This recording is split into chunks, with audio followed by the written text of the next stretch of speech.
Every day, over 3,000 people lose their life. More than 1.2 million lives per year. 50 million more are injured. Tragically, every single day 500 children die on the world's roads on the way to school or just out playing with friends.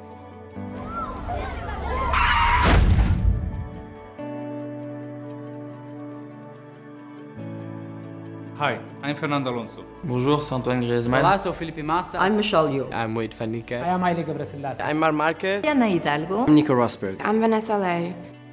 Cada día, 3.500 personas pierden la vida en la carretera. From the ages of 15 to 29, one of the biggest causes of fatalities is actually road incidents. When you go out with friends, please remember that even just one drink can be a big risk to you having a big road accident. Think of those around you. Don't let them drink and drive. Whether you're a driver or passenger, don't take any risk. Seat belts can make the difference between life and death. And the last thing you want to do is be in an accident at the hands of, someone who was texting, or to actually cause an accident because you yourself were texting. Tout peut se jouer en une seconde. N'hésitez pas à vous arrêter, dormez un peu avant de reprendre la route. So many life that has been lost over the years because of what? Speeding. Leave speeding to me. Listen, if you're going somewhere and you're late, you're already late. Don't try to force it. O sea que mi única recomendación es que cuando entremos al coche pues estemos totalmente centrados en lo que estamos haciendo.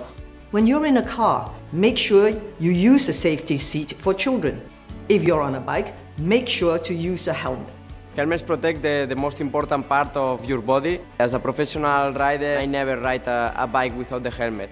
So you must to use the helmet always when you ride a bike. Well, it's so important when you listen music and when you have your mobile phone to really follow what's happening in the street, because it's so easy to maybe lose your life because you're not concentrating on the road.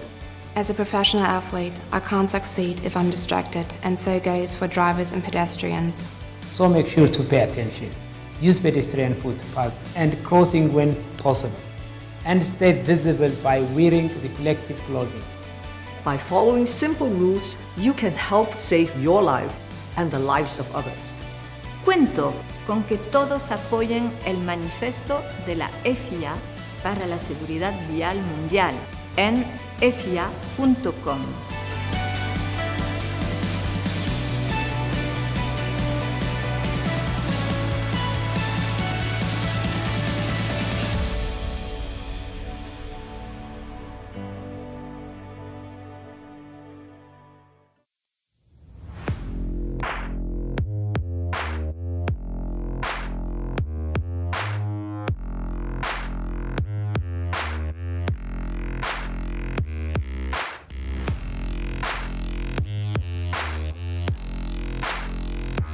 Ian, heads up mo lang ako.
Okay.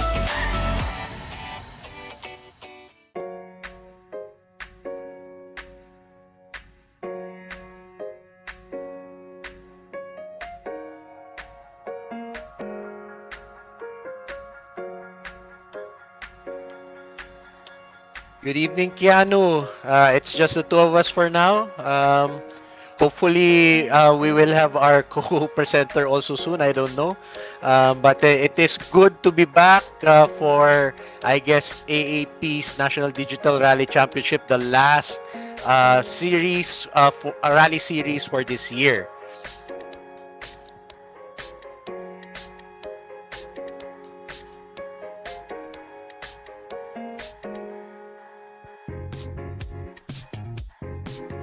Yeah, so hopefully that between the two of us and our bunch of avid and rabid rally racers out here, that they would be giving us a good time and they would be showing us their skills, their dexterity, and their abilities to sashay their cars left, right, and center in the treacherous rally stages.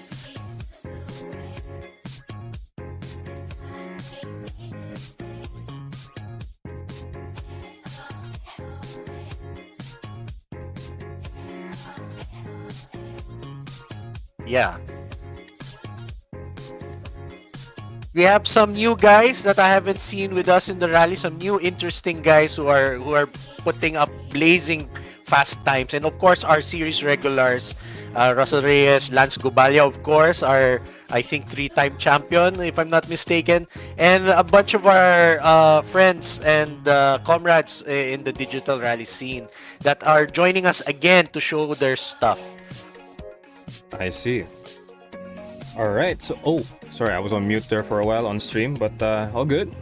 Crazy. Good evening, guys, once again. So, yeah, so a year-ender event for this one, and wow, I can't believe we actually have some serious regulars and some returning drivers once again for this one. So, I have a shout out to you guys who have never-ending support for sim racing leagues like these, and guys, Rally Sim Racing is back.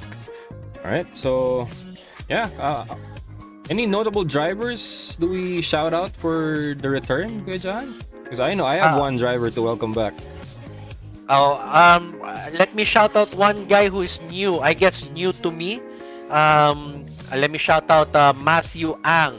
There we go. Yes. I mean, I've been monitoring our RaceNet qualifying, and he has qualified on the very last, possibly almost the very last moment, and he has set a blazing time, and I'm really surprised that we would have a newcomer who would be showing our series regulars what's what. Oh yes, man, that's actually one notable addition to the grids lately, no? Because even the DMR invitationals, he was actually crushing the times, no? And an avid joiner in the GRGT Cup lately this year, and also taking a liking in sim racing as well. Yeah, I noticed that he was a winner in the promotional class in the GRGT Cup. I think he was second or something. Right. Last July. So this guy's a blazing fast driver and the top seeded driver for the PlayStation 4 batch. Right. And you know, PS4 drivers still has it. You know, they have fast drivers as well. And one guy I would like to welcome back, actually two drivers who I would like to welcome back are Vic Nodalo. So yeah, Vic Nodalo, you know, a scion of the Nodalo's rally team. His father was the late great Paeng Nodalo, who has shaped many a rally career of many a current driver, current mechanic, current team owner in the Philippine motorsport rally scene. So it's good to see him, and I hope that he would be really joining us in the PC batch number 2. Right. And one other driver who I'd like to welcome back is Kenneth Morales. Right, one regular before, and also another regular that we would like to welcome back is Russell Reyes. Russell Reyes, the qualifying third overall, And basically, even from the last seasons, they are basically neck and neck with Lance Gubalya. But unfortunately, the newcomer placed him by a 22-second margin on qualifying. But regardless, Russell Reyes is still a competitor to watch, and we're looking for some amazing performances from him. All right. So introducing our grid for the first batch. So we will have John Lawrence Bernardo, one of our series regulars since day one. Okay, John? John Lawrence Bernardo, a gem of a guy also. I know he's close to you as well on a personal basis, and I've seen him IRL also, so he's a nice guy. I like him. There we go. And up next we have Lance Gubalya. What else is there to say about Lance Gubalya? But he's one of our fast guys out there. Okay. Yep. Russell Reyes, part of us. And we have a returning driver as well. This is G. Termiole. G. Termiole, looking forward to see you race quickly.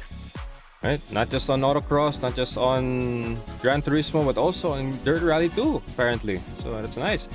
And Joey Gutierrez, running all the way from Australia, if I'm not mistaken.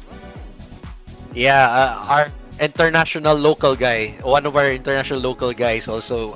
I don't know if our Singapore guys contingent is those guys are joining us, but I think they're watching right now. So shout out to you guys if you are watching. Hold my beer. So hope to see you guys next time.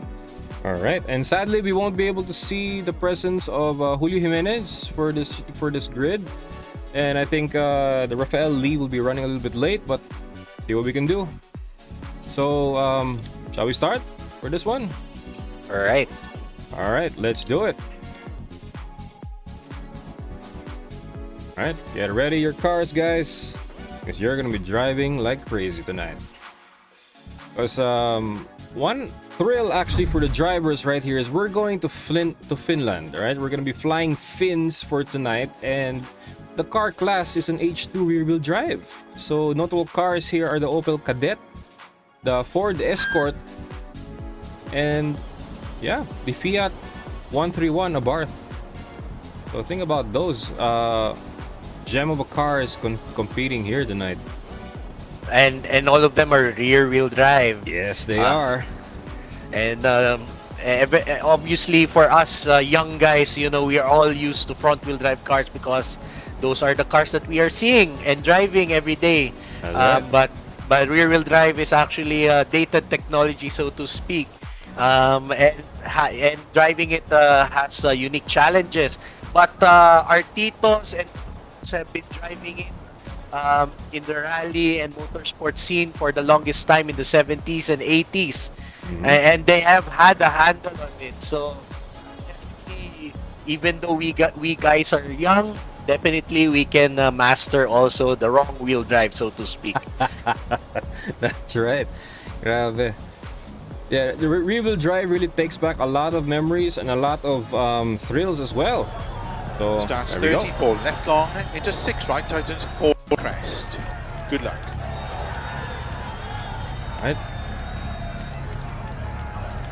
Alright, so starting this one will be Lance Gubalya. 5, 4, 3, 2, 1, go. And we're off. Hey, Lance Gubalya, he's using the Ford Escort Mark II, I think. Based on the spec sheet, this is the fastest car in the H2 rally category of the game. So if you notice, all the guys, the top guys, will be using this vehicle. Right.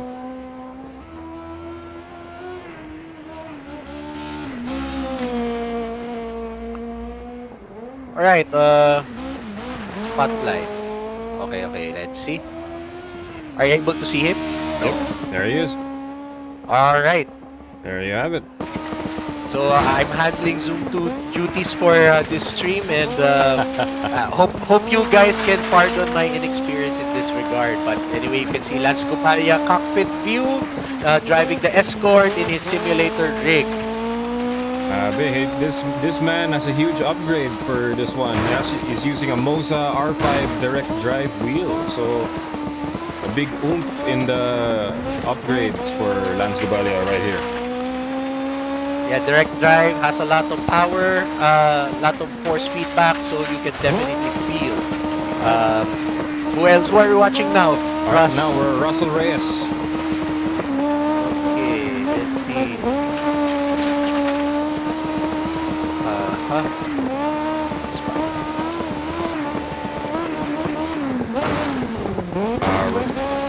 There we go. Yeah, alright, here we go. There we go. He's also using a direct drive wheel. Yes, he's using a SIM² M10 right here, Russell Reyes. And there's no gap between Lance Gubalia and Russell Reyes. And they're all flying on the treacherous jumps of the Finland rally stages. Flying Filipinos here tonight, guys. Flying Filipinos with the Ford. Oh, a little drop down there for Lance Gubalia in P3. Now it's overtaking on P2. Check this out. It's Jeter Miole on an Opel Kadett. Alright, Jeter Miole. There you have it. He's using an Opel Kadett, aka the Isuzu Gemini. Yes, yes it is.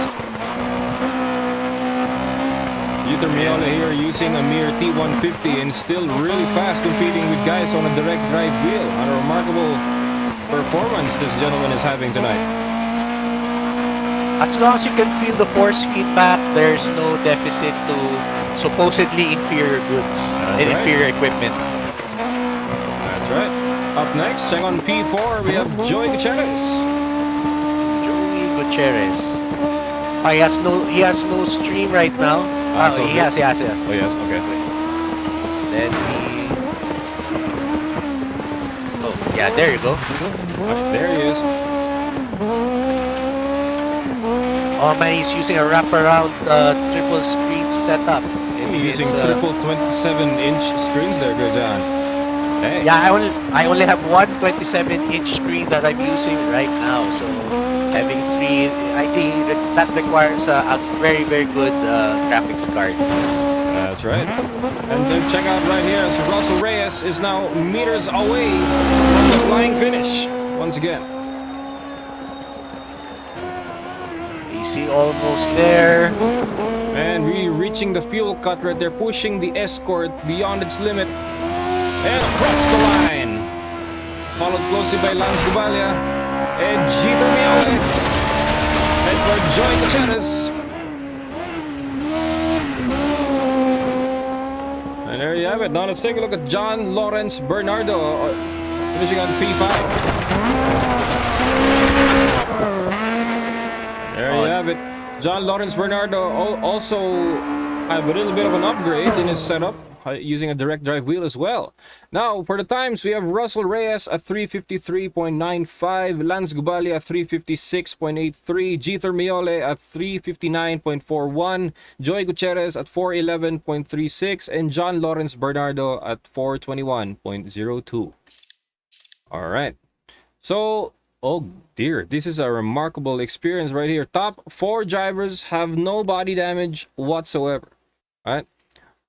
Man, how you guys maintain such powerful speed and stability despite the jumps is beyond me. Man, and only John Lawrence Bernardo, some minor body damage right there. Which isn't so bad, so that's not bad at all. Not bad at all. Not bad at all. The top batch really showing their prowess and their car control and keeping the speeds going up real high. All right, there you go. You got to be very careful on this stage, guys. As you can see, there are blind square corners and a huge jump, and it's raining. So, yep. Can't wait to see what these guys have to pull out just to make things a little bit interesting. Because not only you'll be challenged on grip, you'll actually be challenged on the conditions and visibility as well. So this is gonna be interesting. Yeah, everyone has, for the knowledge of our viewers, everyone has 150 over qualified bumps. exactly the same car they're using now and on the stages that you are watching now. So they have prior experience in this. So they've done their practice, they're ready. All the setups they need. 4, make this 3, happen. 2, 1, go. And we're off. Lance Gubalia starts SS2 with a rigorous start.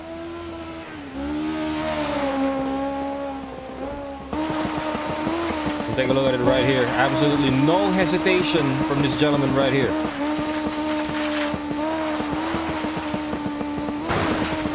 Right, nicely done there.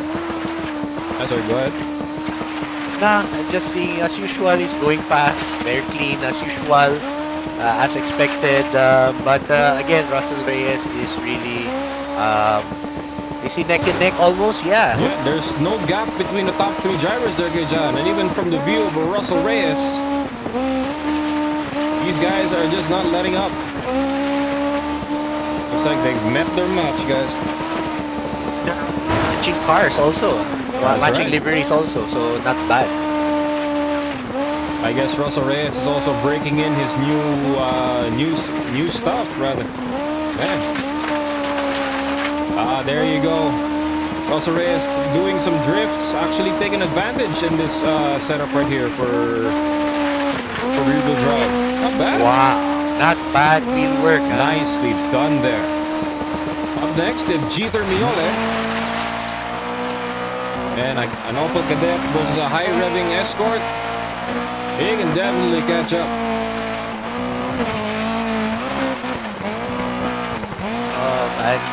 If you notice, he's the only guy on this group, I think, to use the Kadett, and also John Lawrence Bernardo using the bar. Yeah. I guess these guys are really serious. They will not risk using an inferior car for the championship. That's right. All right. And up next, Joy Gutierrez. Really hitting that fuel cut right there.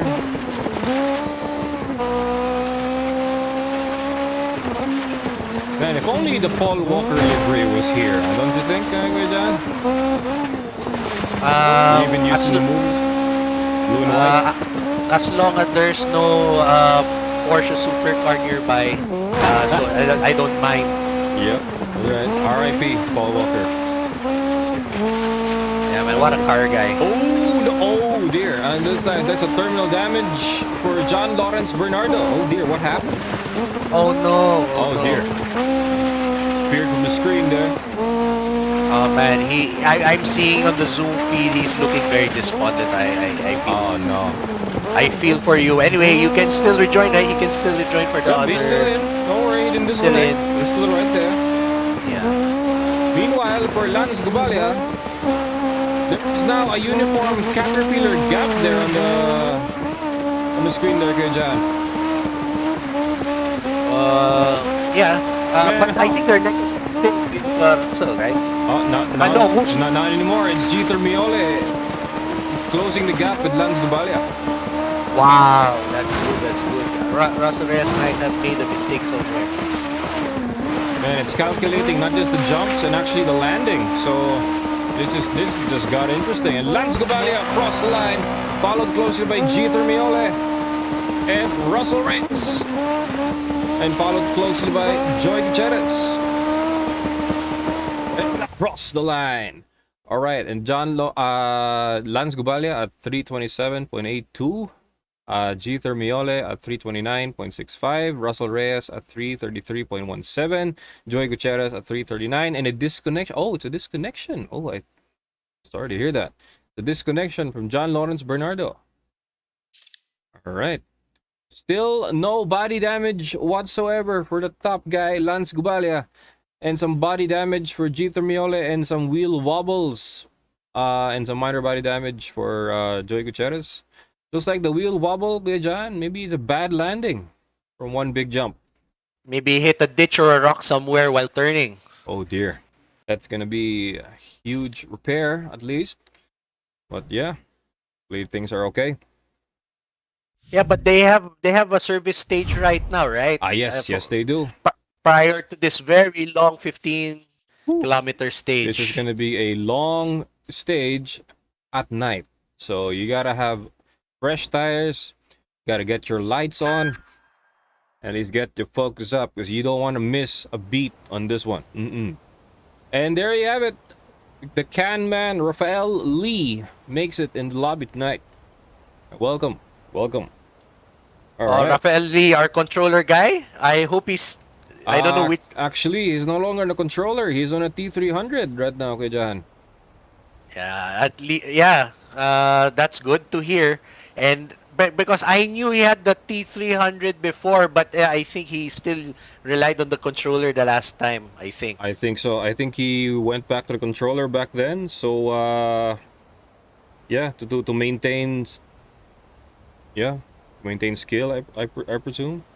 Hopefully, from then till now, probably he has enough seat time with the T300, and hopefully he could show us what he has gotten. That's right. All right, here we have it.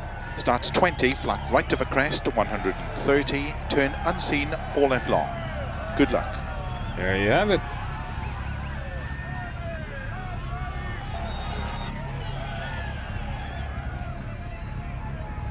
Right, 5, 4, 3, no worries, drive. 2, 1.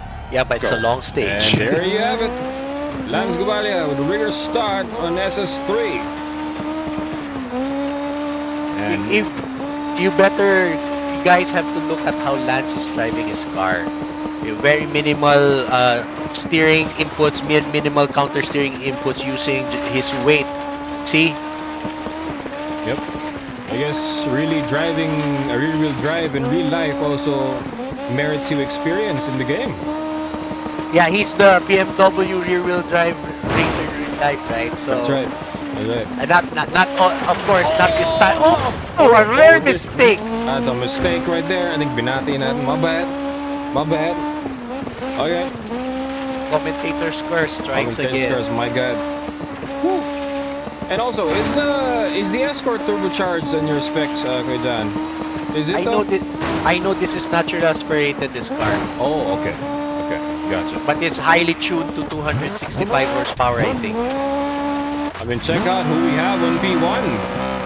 It's Jeter Mione. The Escort rather, the Cadet is actually quite easy to drive, I think. I think the Escort is a bit understeery based on reviews. I haven't driven it prior, but I've driven the Cadet on testing. It's a very... how was it for you? It's easy to drive as fast as the car I use for qualifying. Really? Yeah, I use the Alpine. I see. So I'm not Fernando Alonso, but I like the Alpine. Alright. I mean, for Opel Cadets, I heard from some is that it's not high revving compared to the Escort, but I guess torque is actually the name of the game for the Cadet right here. Yeah, I think it's stable, so it's good. Right.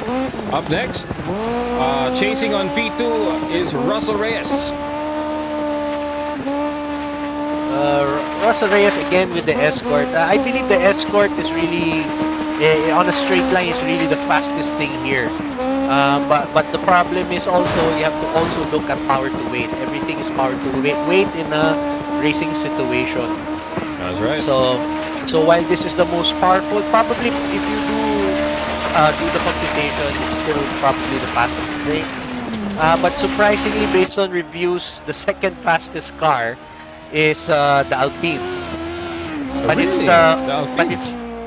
but it's probably the hardest to drive among the choices in this H2 rear-wheel drive category. I see. Oh, some mistake there from Jeter Miole dropping him down to P3, but Lance Gubalia is back on P2. That is a huge jump right there. Another one. Ooh. I mean, when I qualified, I really couldn't go full throttle. These guys are going full throttle on these Even jumps. on the jumps.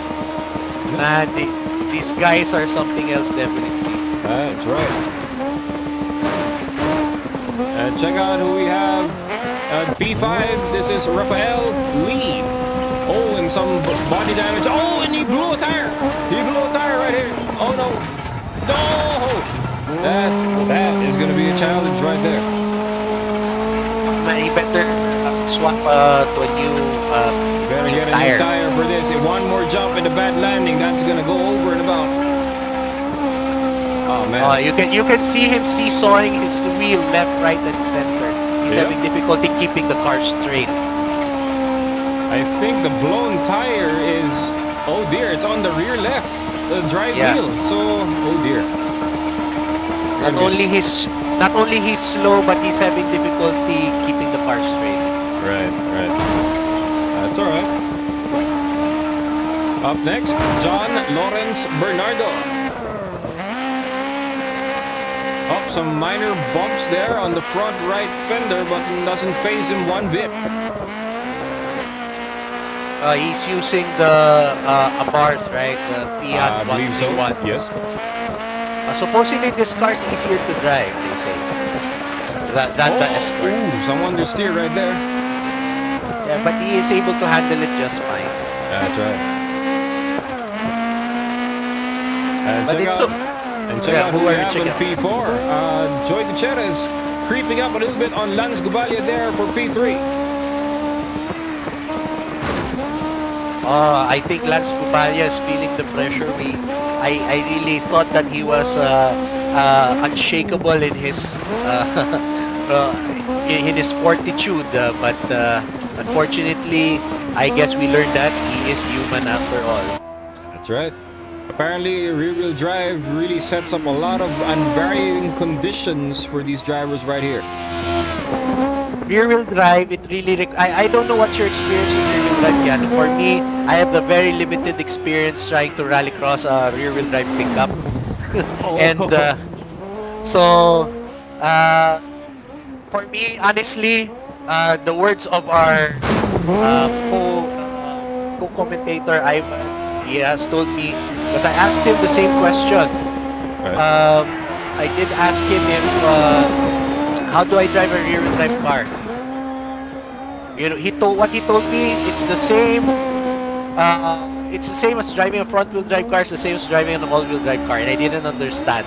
Oh dear God, that was a nightmare. Yeah, but it's the same. And when I drove the Ranger and I drove the, I think that was a Strada. And, you know, the car, okay, you still oversteer. You try to shift the weight. It still turns. So to me, I'm agnostic in any drivetrain. But of course, front-wheel drive is easier because you cannot power oversteer. Right. That's right. So a rear-wheel drive car, you can press the throttle too hard and you spin out. Front-wheel drive car, you can't do that.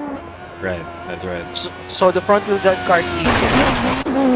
And Russell Reyes across the line, followed closely by Jeter Miole. And Lance Gubalia across the line as well. Woo, and a jump landing there by Joy Gutierrez. Across the flying finish, Joy Gutierrez across the line, followed closely by John Lawrence Bernardo.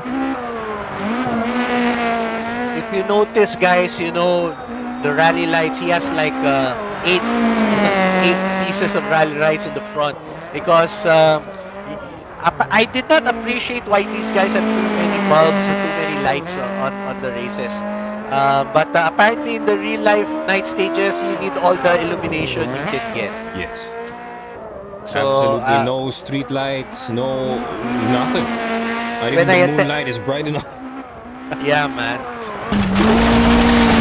When I attended the first rally sprint race, the resumption of rallying in the Philippines after 15 years, we were able to participate. That's the time I appreciate the importance of quality lighting.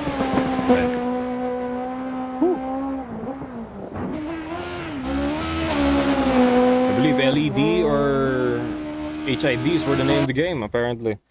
All right. Russell Reyes at 648.94. Lance Gubalia at 658.46. G. Termiole at 7-minute flat, 0.87 with a 5-second penalty. Joey Gutierrez at 709.03. John Lawrence Bernardo at 753.58 with an 8-second penalty. And Rafael Lee at 911.77 with a 1-minute penalty for changing the tire. All right, I mean, check out the split times right here, Kuya John. Look how close these guys are. And the second split, G. Termiole was actually leading it. Man, talk about the huge blind jump on the second split right there. Man, how you shave off some time there is beyond me. And they have to sprout some wings probably and fly. I need Red Bull. May give you wings, but yeah.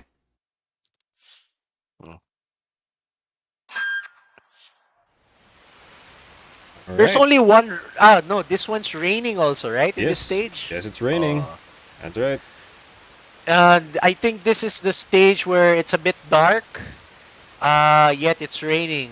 So this is, I think, a big challenge. I think this is the hardest stage, I think. Is it, in your opinion? I think so. Actually, I heard from some of the drivers, they actually had a hard time on the third stage. So... Starts 20, flat they got right to the tired, crest, most likely. 30, turn unseen, most 4 left likely long. they were Good poofed because that was a long 15-kilometer stage. Third person doesn't look like it's difficult, but when you sit in the cockpit, it's difficult to see. 5, 4, 3, 2, 1, go. All right, there we go. Back with Lance Gubalia with a rigorous start on SS4. Not nighttime, but it's actually pretty dusk though, apparently. Yeah, but that's still a challenge, man. So what's the challenge here is actually the weather, the conditions, and the stage. It's actually just a sprint stage. So if ever you have any problems with the car from SS3, you just gotta nurse it on this run. They can make it on the last stage with the service part. That's right. Oh, wow. Nicely done there by Lance Gubalia. Car control there is a sight to see, a spectacle right there in itself. He just has to fortify his mental fortitude, I guess. That's so right. that he minimizes the mistakes. He just has to chill, man. Just has to chill. He's fast. He's plenty fast enough to beat a lot of people. That's right. And up next, Russell Reyes. Russell Reyes. That's a 0.2-second gap there with Lance Gubalia there, Kuya John. Oh, is it? So that's pretty good. I mean, we know that Russell Reyes is the fast guy. We definitely know. He's a very fast guy, and he can compete with the best of them. And he's one of the finalists, right, for GT Cup, right? Yes, he is. Actually, he's one of the three representing the country there, Kuya John. Between I think it's him, Stefano Rivera, Nonoy Rivera, and Luis, no? Topher Tejada. Topher Tejada. Yes, Okay, that's okay. right. Yeah, so shout out to you guys if you guys are watching. Thank you for what you guys do, man. Battling for the country. Huge honor. Ooh. Wow, we almost lost it there in that part, Russell almost, Reyes. but not quite. That's why he's balancing. Check out the lead right here. It's a dicey three-way battle between G. Termiole, Russell Reyes, and for Rafael Lee. It is G. Termiole right here. And barely any damage right there, but it still keeps going. Okay. G. Termiole is wearing a matching shirt to his car. Yeah. So that's really nice. He is. Wow, rocking team uniform. So that's pretty good. There we go. I mean, it's pretty hot to wear a racing suit, and even in an air-conditioned room, it's still pretty hot from around here. But yeah, uniform right there. And check out John Lawrence Bernardo. Now battling P4, chasing down Jeter Miole for P3. He's running the bars. And with the H pattern shifter. Yes, he is. Everyone, when I also qualified, I also used the H pattern. It really feels nice to drive these old cars with the traditional standard shifter, what they call standard. So yeah, that's right. Someone has finished. Oh, there we go. Top 3 have finished already. Now, meanwhile, for Joy Gutierrez,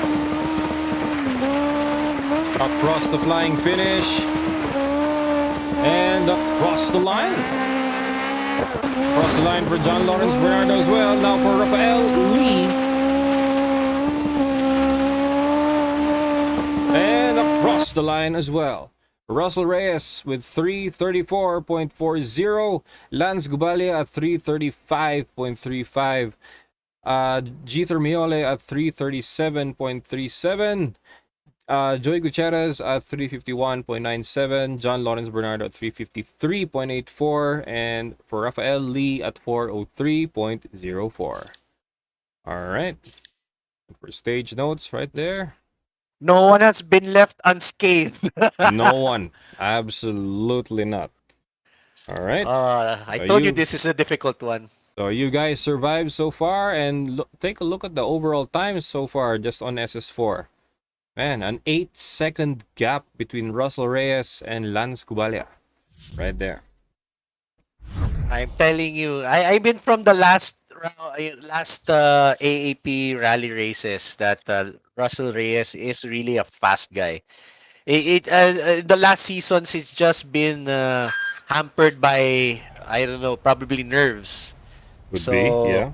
So probably now he has gained a bit of maturity and experience with, of course, with winning to be part of the Toyota sim racing group with the GT Cup. So probably that's given him a lot of confidence to have that mental fortitude and improved nerves.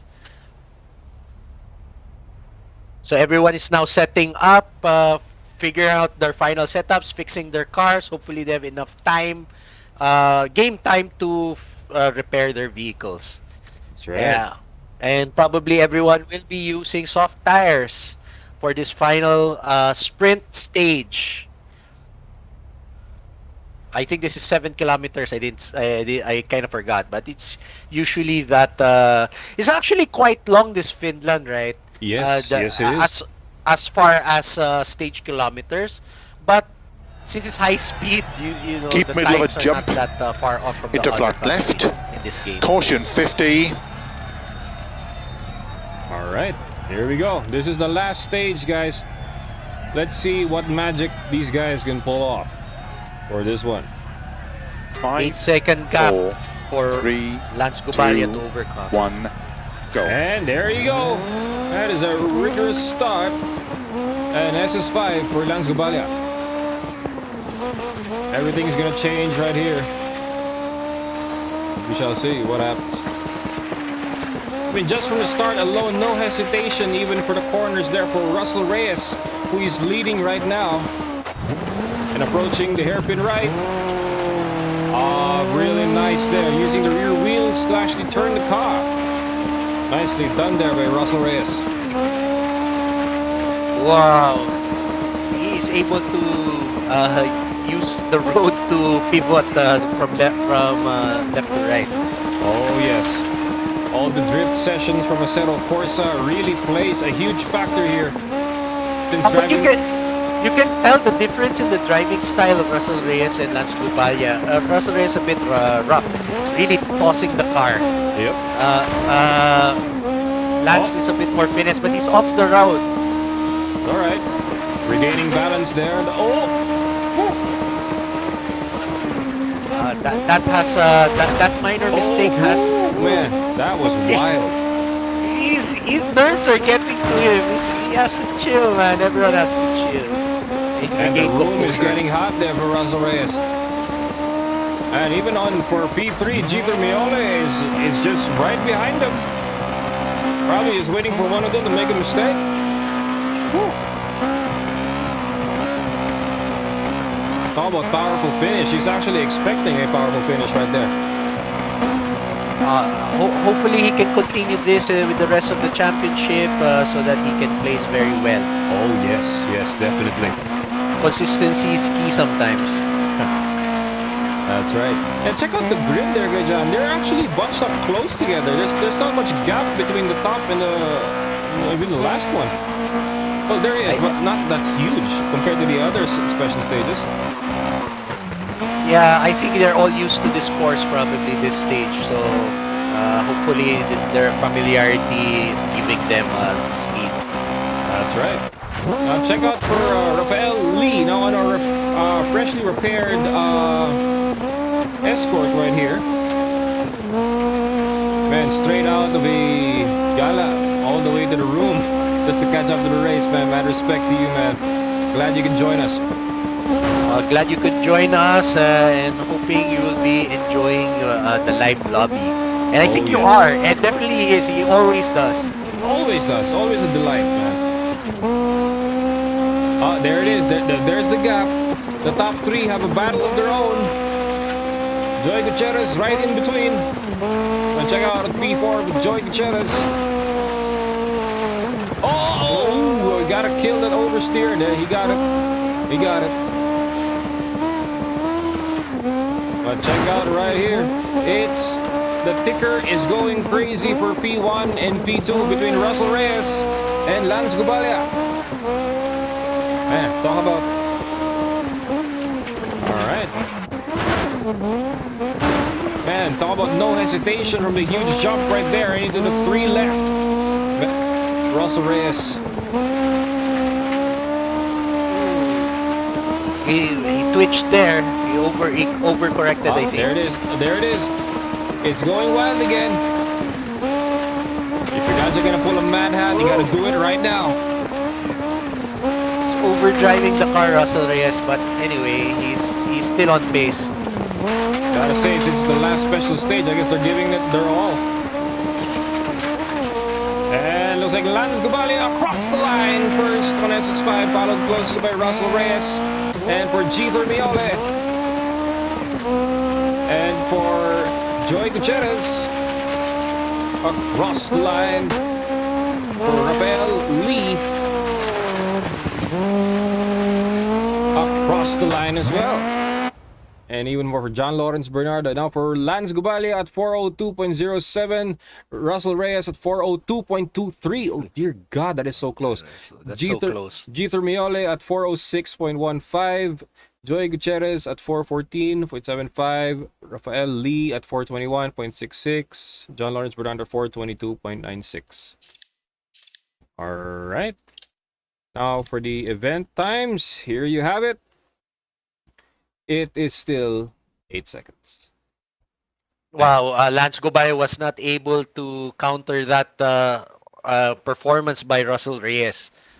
And a special mention again to noob racer, who is Jeter Miole, who was able to be podium in this batch. Oh yes, definitely.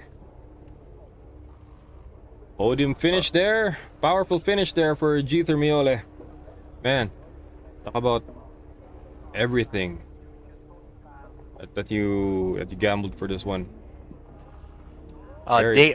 These guys are really the masters of rear-wheel drive for at least our event. They are the top-seeded drivers, so definitely. So a great performance by Russell Reyes by winning this. Of course, we don't know yet if really it is Russell Reyes who would be taking home the win for this event, because we have 2 other batches coming up shortly. That's right. And the PS4 batch has another fast driver that actually has the chance to even make something pretty interesting. Man, we have Matthew Ang still coming up next, so we shall see what we have in store for this one. All right. So right now, guys, we're gonna be taking a 1-minute break. We're gonna be going on for ads. So time check, we are at 6:59. So we'll be running the PS4 batch shortly after this ad brought to you by AAP Philippines. All right, see you shortly.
Okay. Yambor 234. That's Carlo Castro.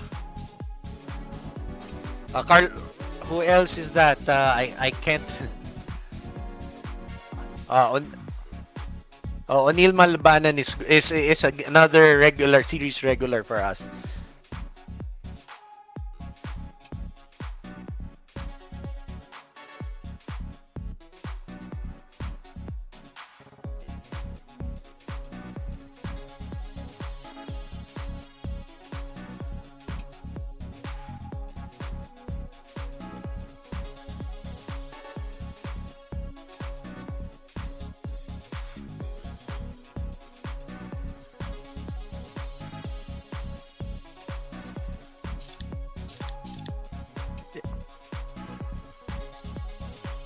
Let's go.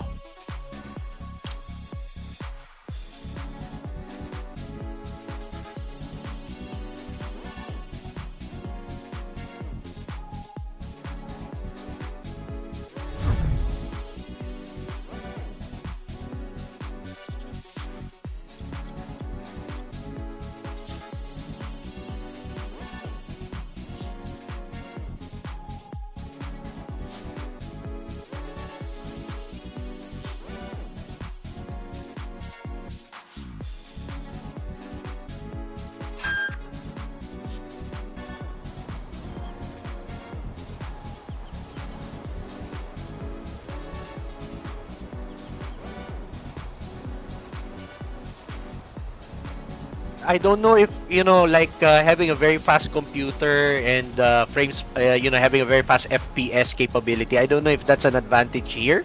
But of course, in other games that I watch and frequent on YouTube and Twitch or whatever, FPS is a very critical thing. I don't know for this game. So yeah, you're right that the PS4 is limited to that. But however, we have proof that it is not really a big burden for aspiring sim rally racers, because we have Matthew Ang, who has qualified very high, second seeded driver from the top. So I can see him on the Zoom feed saying a little prayer. It's good. Let him be calm. That's the trick that you must do, is to keep calm. Always having a clear mind will make you fast, and I'm sure the others here also will be showing their stuff. I'm also looking forward to Carlo Castro's performance on. Starts 34 left long. And he was also another controller guy, right? Carlo Castro.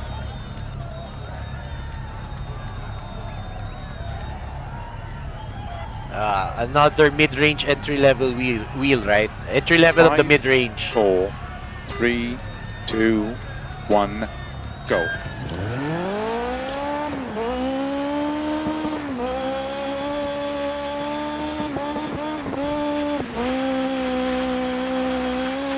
Wow. He's driving the car very well. You can still see a little bit of the understeer of the car. It's resistance to turning. But he's handling it quite well, using the weight to turn the car. With minimal counter steering, is very good.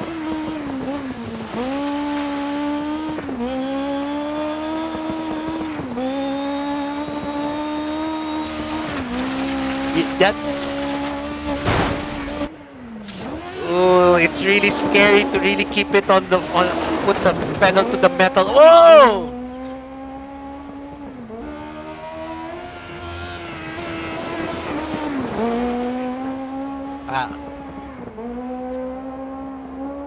I wouldn't do that in real life.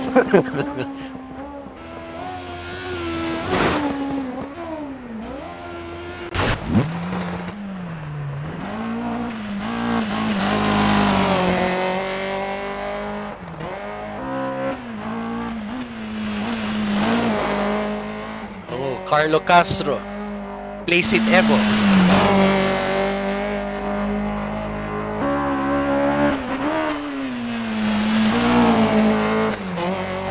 I'm using a similar rig to him. I'm also using a Placeit Evo Evolution, so So not bad. Not bad. It's not for something that you can just buy in the mall. So.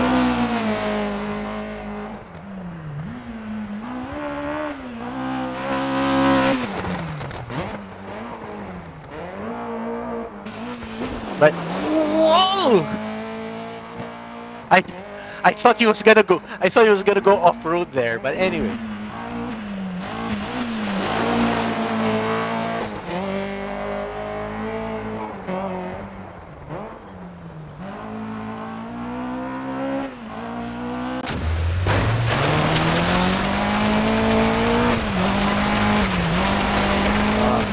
Frederick C. I don't know what rig is using.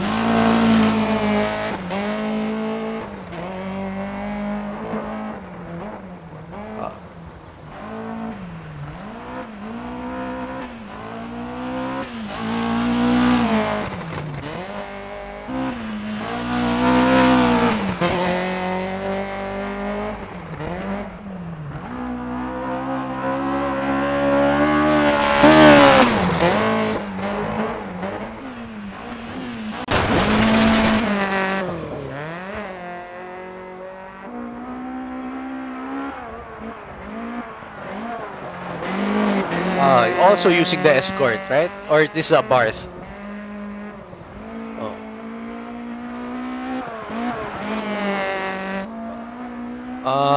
Okay. No one's using the Alpine, man. That I want somebody.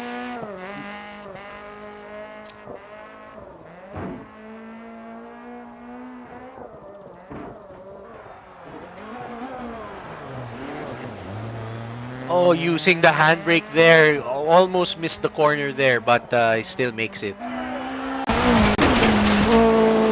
his mic is muted on stream.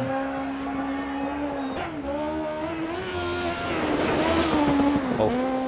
Okay.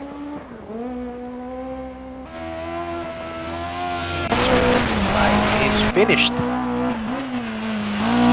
Followed by Carlo Castro, almost at the finish line as well.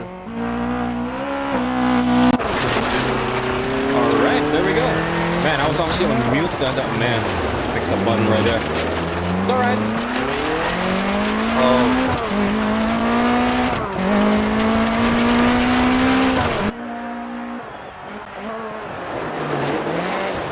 Ooh, Nil Malabanan going off the road almost. Man, but keeping it going right there.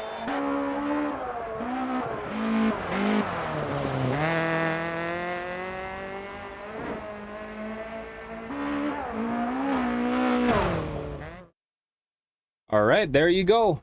Matthew Ang at 358.31. Carlo Castro at 408.84. Matt Frederick C at 442.74. And Onil Malabanan at 443.20. Alright, meanwhile for stage notes, man, only Carlo Castro has body damage right here. Man, talk about the practice these guys had. And man, let me just say, practicing for this one, apparently nights. How many nights of unending practice these guys had? Man. Have they really? I've heard from some of the group chats that they were setting up a lobby just to practice. Yes, yes they are. And I'm sure that yeah, those guys are really serious, or really trying to master the stages and trying to master their vehicles. Oh yes, definitely. Definitely. I can really tell also for when I also qualified to try out.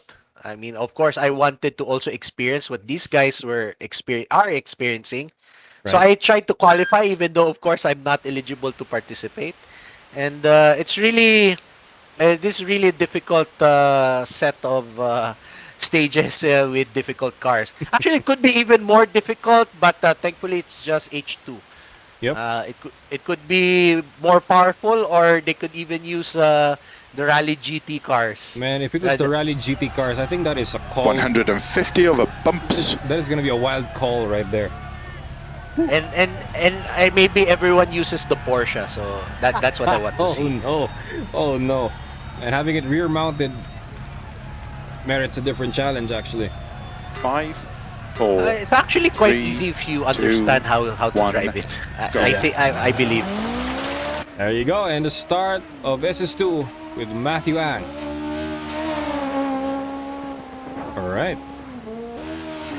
The first wet stage flying. And talk about no hesitation right here from Matthew Ang. One thing I couldn't master myself is how to land also. I think how to land is also setting up how are you going to approach the jump. Yeah. So that's, I think, very, very difficult. And this is one of the special things that this set of stages have. You know, that you really have to track the car straight. Any misalignment when you jump really spells danger for you when you land. Yeah, that's right. So experience in the course also plays a big part. Man, really snapping that wheel right there, man. How Matthew Ang recovers that really fast. He really put his car and his wheel on a very quick steer, rather. Tight angle right there. Oh, okay. Close call right there. He understeered there. Man, Phil must be peeing his pants right now. That was a close call, man. That was a close call. All right, up next, Carlo Castro. Man, check out the gap there, Kuya John. That is 1 second. Oh, Carlo Castro really fighting it out, duking it out with Matthew Ang. That's right. It's really telling that he's able to catch up in this difficult stage. That shows the growing skill level of Carlo Castro right here. Oh yes. And the wet is really something that it makes it very difficult in real life, of course. You know, managing low traction is very difficult, and you really have to have mastery of your basic driving skills and weight transfer, and basically how to turn the car with minimal grip. That's where your rally skills will play a part. Oh yes. Definitely we're seeing that with Carlo Castro. Definitely. He has got it. He has got it. Oh, slowing down for this. I think 2 left. No, what you call the square left. Yep. Taking it very nicely.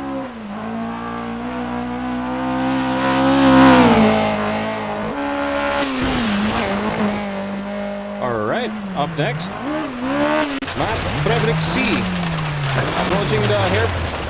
Oh, the square left. Oh, not bad, not bad. Keeping control there. What's important is making the corner. However, whatever speed you take it, it's important to make the corner. Alright. Let's head back to Matthew Ang with a that was a flying attempt right there. Woo. Cross line.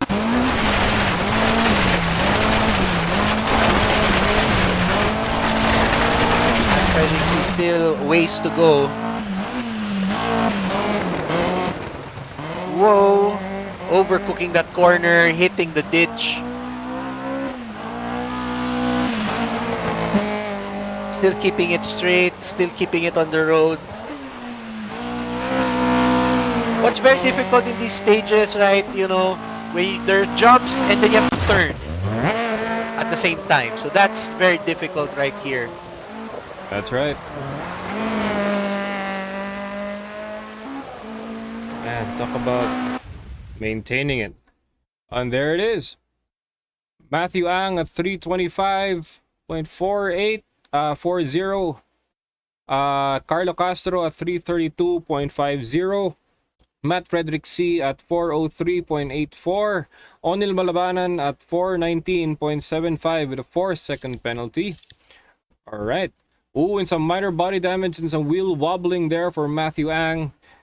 And for Carlo Castro, some high engine temperatures. Oh dear, looks like drivers have merit some body damage. Some car and some mechanical damage as well. Here. You guys are okay?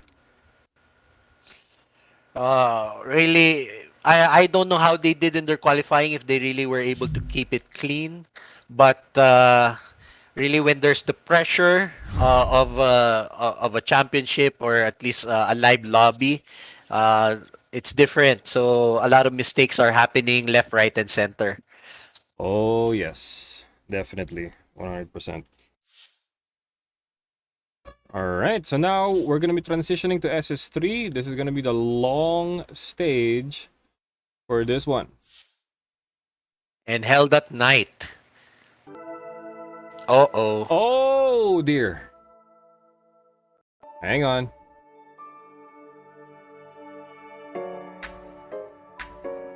Man, this is odd. All right. All right, we got us here. Guys, stand by. Guys, on the standby. Let's go. Right. Okay, let me just ramble for a bit. Okay, right, so so far we are seeing the dominance of in this batch of Matthew Ang, and hopefully when we are able to resume, we'll see more of that. And a surprising performance by Carlo Castro. He has vastly improved since the first time he has joined us. And I'm really happy to also see him. Initially, when I saw him in real life, I was shocked because initially when I saw him, I thought he was, he was playing with the controller. He was crouched so low, and it's so hard to gauge how big he is. But in real life, he's like a giant. He's a giant of a guy, literally in physical stature. So to see him also driving to his heart's out and enjoying, it's nice to see him in that. Onil Malabanan, again, a veteran racer in real life as well as in sim. I recently saw that I think he's retiring his race car and converting it to daily duties. And his racing seat, supposedly, he's using his race car seat as his racing seat, as far as I've seen on his Facebook feed. And so, and of course, Matt Frederick C, who's one of the guys I raced with also in the AAP National Gymkhana Championship. Manila Leg, he's also a good guy, a decently fast guy, and at least he's joining us also, continuing to join AAP events as well, and supporting the activities and events that AAP has to offer. Just to reiterate, guys, that the National Digital Rally Championship is a digital rally event organized by the Automobile Association Philippines. AAP is the National Auto Club that every motorist should really consider joining and being a member of. All right. Not only that, the National Auto Club AAP offers free emergency roadside assistance to its members, but also AAP is the representative of the motoring public when it comes to motoring matters that affect us. Licensing with the government, licensing with fellow motorists, promoting road safety, and of course, managing four-wheeled motorsports in the country. So AAP, please do check out the AAP website at aap.org.ph and consider availing a regular and associate membership. And if you have the money, you can also avail the elite membership.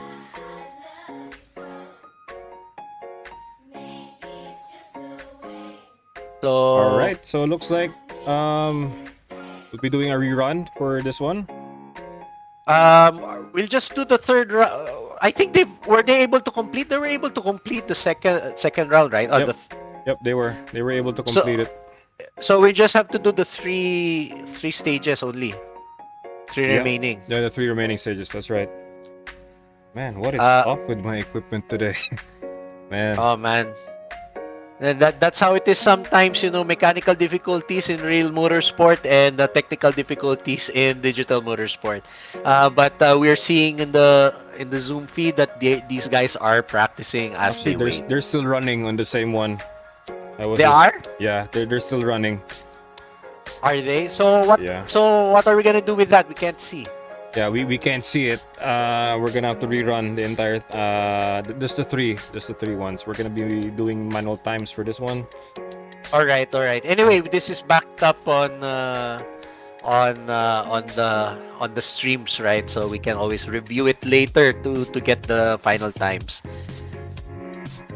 Yeah. Shall I ramble some more? Go for it. All right. So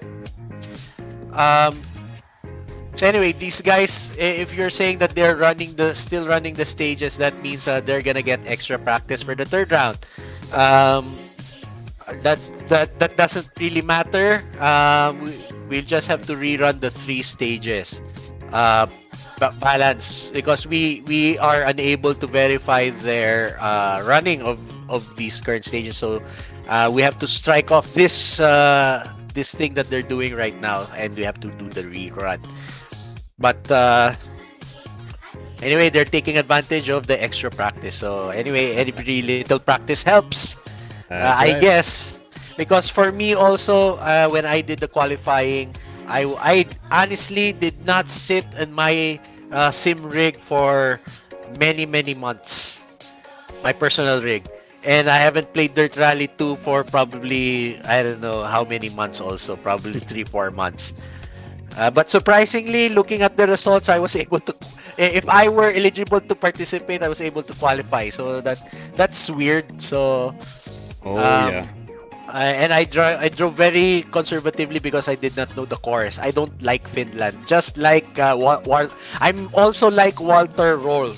I don't know how to pronounce his name. Anyway, the guy with Audi, that and Porsche also, that German guy, German rally legend. He hates Finland supposedly. He hates jumps. He's quoted to say that if he wanted to fly, he would take a plane instead of taking these jumps in Finland. So in his championship winning year, I think he skipped a few countries, and Finland was one of the countries he skipped with the Quattro. All right. So we gotta announce it also. Man, gotta wait for the drivers to finish. Oh, and also Matt Frederick C disconnected, I think. That doesn't count. Yeah, no worry, doesn't count. Meanwhile, for Matthew Ang, they're still running, even for Carlo Castro and for Onil Malabanan.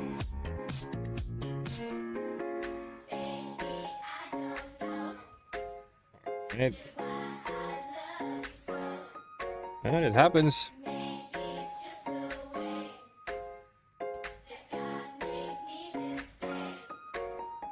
Okay. Yeah, shout out to Ivan Isada, AAP Motorsport manager and our co-commentator. I guess he's monitoring us in our stream, so shout out to you, sir. And hopefully that you can join us next time or this time. I don't know when, but we're kind of missing you in the commentator seat. Yeah. And again, and also thank you for this opportunity for me to also do this in behalf of AAP. That's right. All right. So meanwhile, while we're actually getting the drivers ready for this one, let me just go for one ad. Be right back. All right.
going to the new lobby, or like, am I misinterpreting something?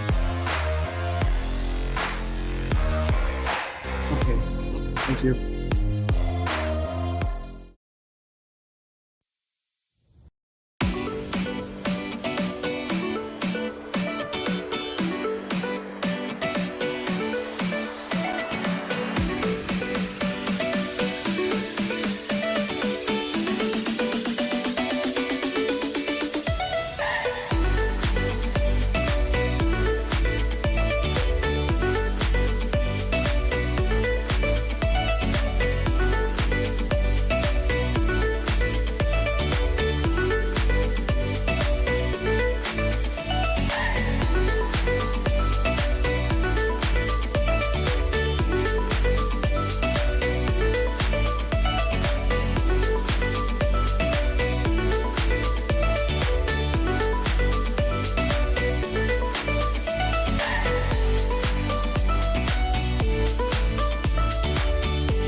Every day, over 3,000 people lose their life. More than 1.2 million lives per year.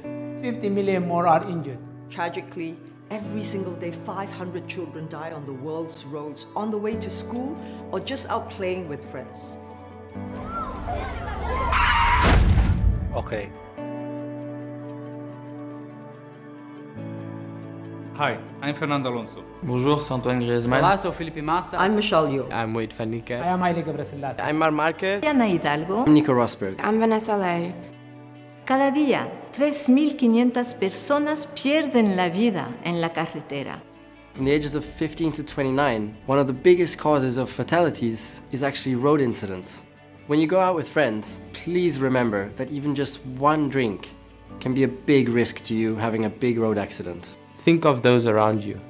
Don't let them drink and drive. Whether you're a driver or passenger, don't take any risk. Seat belts can make the difference between life and death. And the last thing you want to do is be in an accident at the hands of, someone who was texting, or to actually cause an accident because you yourself were texting. Tout peut se jouer en une seconde. N'hésitez pas à vous arrêter, dormez un peu avant de reprendre la route. So many lives that has been lost over the years because of what? Speeding. Leave the speeding to me. Listen, if you're going somewhere and you're late, you're already late. Don't try to force it. O sea que mi única recomendación es que cuando entremos al coche pues estemos totalmente centrados en lo que estamos haciendo. When you're in a car, make sure you use a safety seat for children. If you're on a bike, make sure to use a helmet. Helmets protect the most important part of your body. As a professional rider, I never ride a bike without the helmet. So you must to use the helmet always when you ride a bike. Well, it's so important when you listen music and when you have your mobile phone to really follow what's happening in the street, because it's so easy to maybe lose your life because you're not concentrating on the road. As a professional athlete, I can't succeed if I'm distracted, and so goes for drivers and pedestrians. So make sure to pay attention. Use pedestrian footpaths and crossing when possible. And stay visible by wearing reflective clothing. By following simple rules, you can help save your life and the lives of others. Cuento con que todos apoyen el manifiesto de la FIA para la seguridad vial mundial en FIA.com.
Yeah, go also inform them.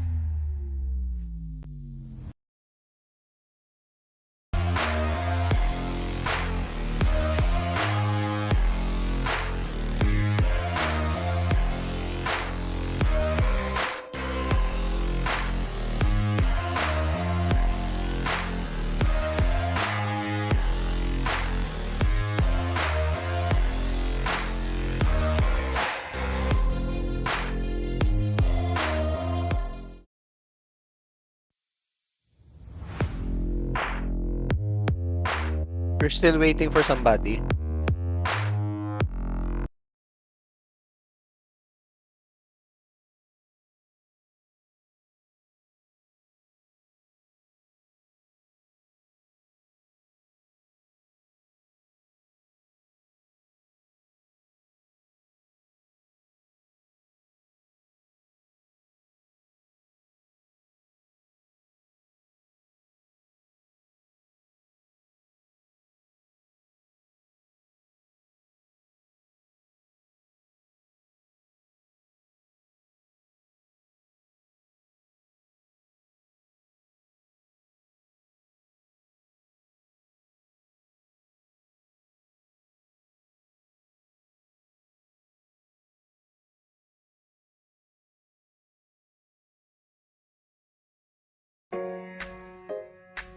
All right, so we're back.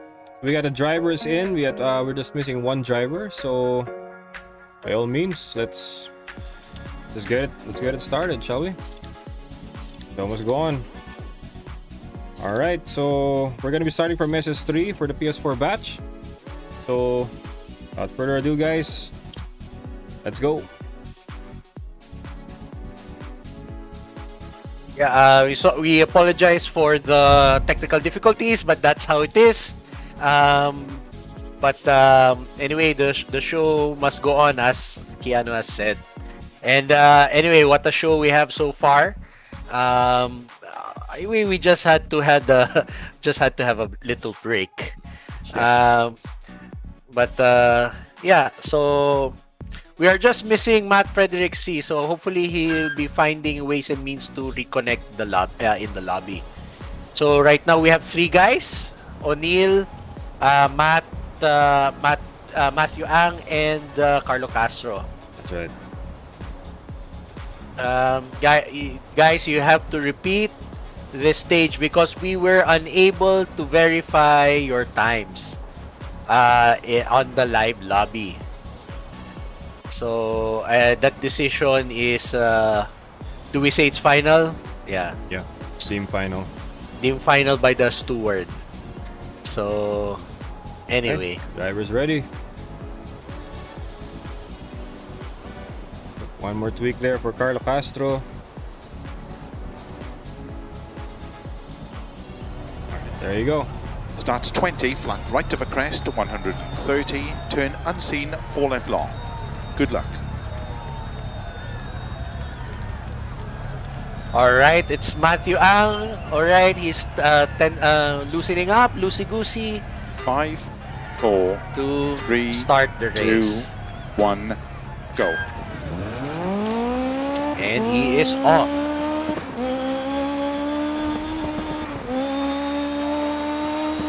Again, this is the long 15-kilometer stage. It was odd that we had some technical difficulties there as the stage was loading. But things happen, as they say. So there are certain bugs in the system. And apparently in the history of computing, literally, computer errors were literally caused by literal bugs. So, I don't know, factoid right there. Again, Matthew Ang is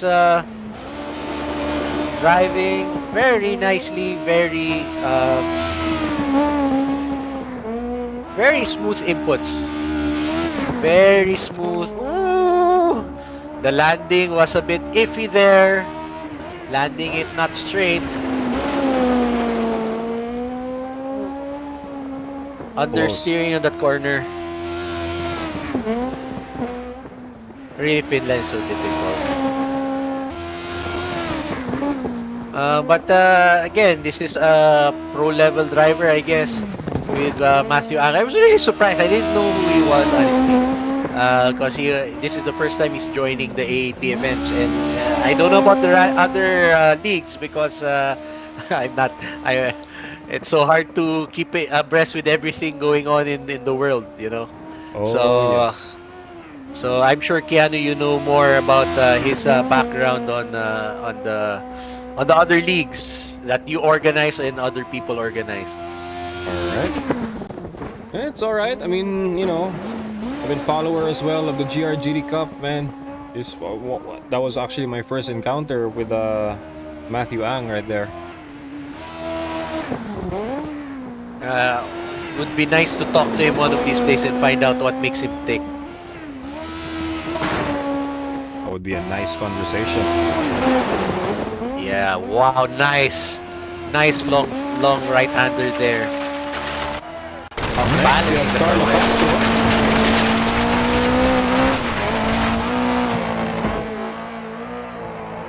Oh, somebody has disconnected. O'Neal has disconnected. O'Neal Malabanan has disconnected. Oh dear. Oh dear. No. Technical difficulties, man. It spares no one, apparently. But that's how it is. It's really sad. But anyway, please join us on the next stage, please. Matt and O'Neal, please join us. Man, 6 rally lights in this Ford Escort. Is he using a Ford Escort? Yes. No, he's using an Opel Kadett, actually. Opel Kadett. Opel Kadett is one of those world cars that is very popular in the days that people use the same car and just label them as different brands. So this Opel was the Isuzu in Japan and in the Philippines. This was the Holden in Australia, and I think this was like some other car in the US. I think this was also in the US, I think, or am I mistaken? But regardless, Carlo Castro is flying literally at these stages, and they're kind of neck and neck actually. He's probably about 2 to 3 seconds behind Matthew Ang. They're actually quite near each other. They're 1 or 2 seconds apart, actually. Wow, so Carlo Castro, you are actually doing quite well. So please keep it up. All right. And okay, the 2 seconds are now increasing. Let's check in on Matthew Ang. Once again.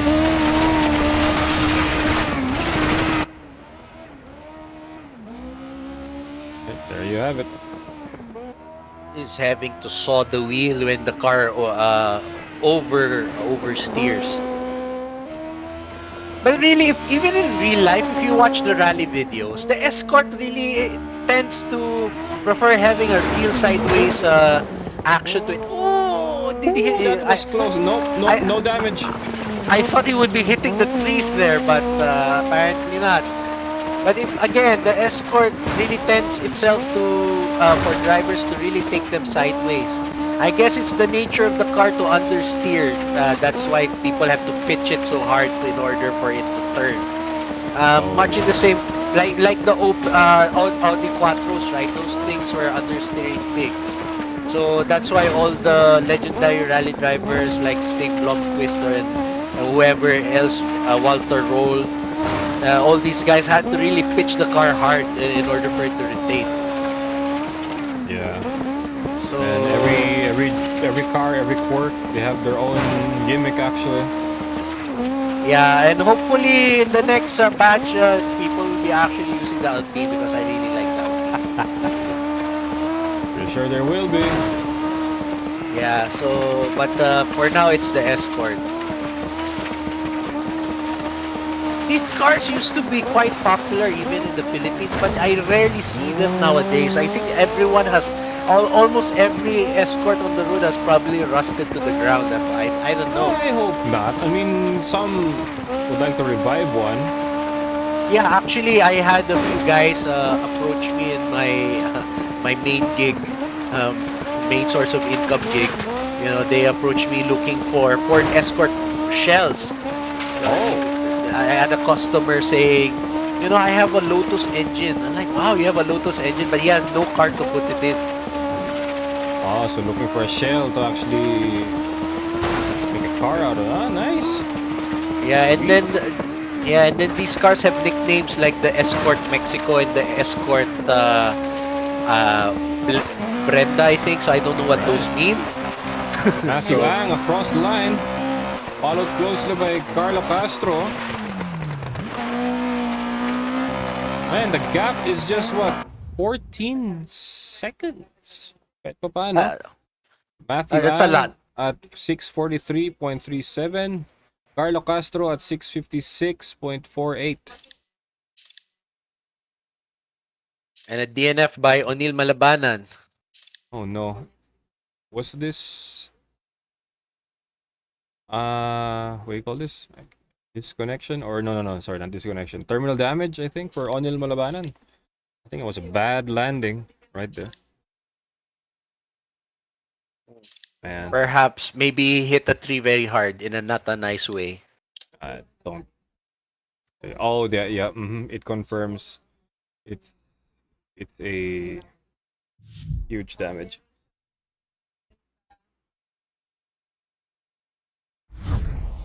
There we go. Okay, this is the 4th stage, guys. Please ignore number 2. It's the 4th stage. Yep, 4th special stage for the PS4 batch.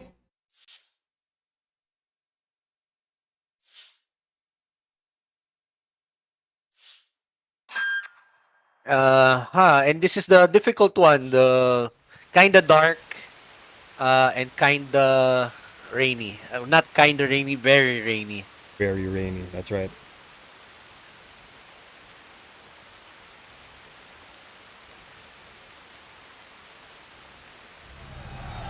Okay, so these guys, this time they have no service time, right? Turn unseen, 4 left long. None. Good luck. None. Okay, so anyway, we'll evaluate that later. And then we're still looking at 5, Matthew 4, 3, 2, and Matt Fredrickson is back. Go. Also, O'Neil is back as well. All right.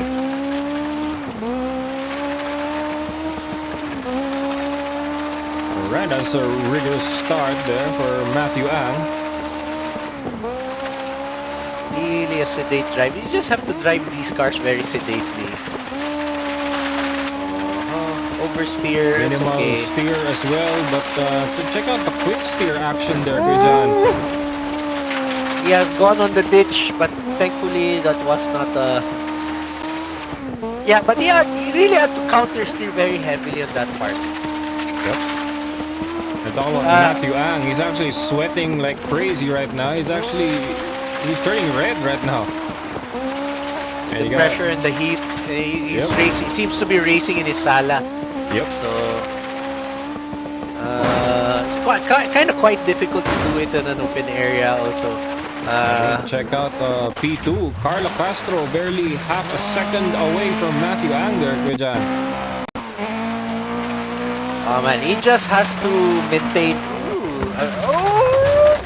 Oh boy! Oh, he has hit some spectators, unfortunately. Oh, unfortunate for the lucky for the spectators, they're not real people. But unfortunately for Carlo Castro, he has a time penalty for that. Oh man. Nerves getting to him. That's part of the game. But he's still driving very well with that Isuzu Gemini Opel Kadett. That's right. Up next, O'Neil Malabanan.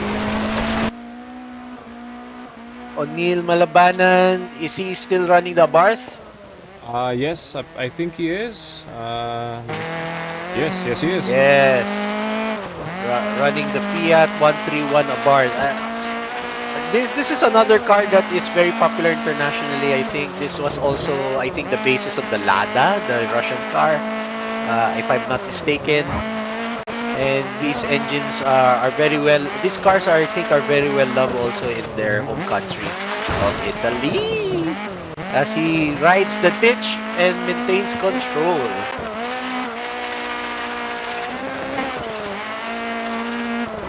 Yeah, just have to drive a sedate pace. For me, when I was driving also on the qualifying, I wasn't driving full throttle. That's right. So again, it was also Ivan who told me that that's something that's possible to do also, that you can still be fast and not really put the pedal to the metal. So that was a realization on the rally, on the live rally that I have attended. Oh no! Man, that is a nasty accident right there on the guardrails. A major accident by O'Neil Malabanan. He has to reset, and he does. By the way, let's take a look at back on Matthew Ang. Check out the gap between him and Carlo Castro. That is a huge gap right there. He is just flying. Carlo Castro must have made a mistake somewhere. Yeah, he really usually he runs closer than that. Oh! Matthew Ang, the bus line, following closely by Carlo Castro. Almost lost it at the end. Almost lost it. It's really the landing that really makes it quite difficult in these jumps. This is really a tough stage. Really tough stage. That's right. And up next, Matt Frederick C.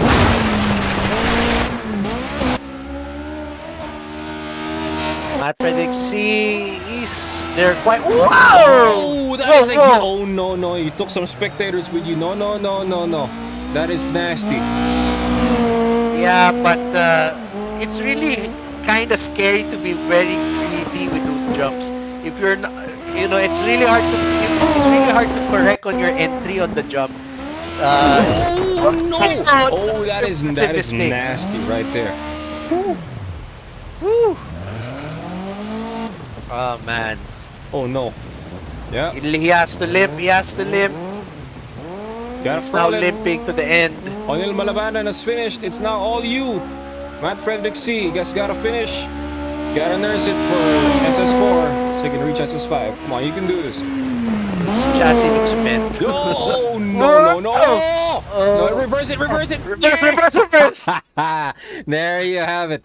There we go. For Matthew Ang at 334.07, Carlo Castro at 409.45 with a 9-second penalty. Matt Frederick C at 503.60 with a 4-second penalty. O'Neil Malabanan at 541.53 with a 1-minute penalty. Right there. Now for the split times right here and some stage notes. Man, high engine temperatures for Carlo Castro due to a bad landing and some track rod damage there for Matthew Ang. Oh dear. So taking turns really tight is one challenge in itself. Okay. For event times, I'm just posting it right here. Hopefully we can do a quick calculation for the stewards behind the scenes. So, yep.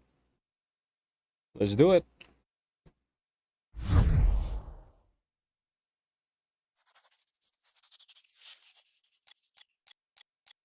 This is the final stage for the PS4 batch. That's right. Kota Jarvi in Jamsa. I don't know how you pronounce these things with all the dots. No idea as well. I hope. Is there a Finnish guy who can actually tell us the right pronunciation, please? I'd be happy to know. It also would be difficult for me to type that on Google Translate. I don't know how to put the dots on top of the letters. You just look for it on Google, then just copy paste. I don't know. And they are doing their final service where they're gonna take the time to change their tires, fix their cars, and so on and so forth.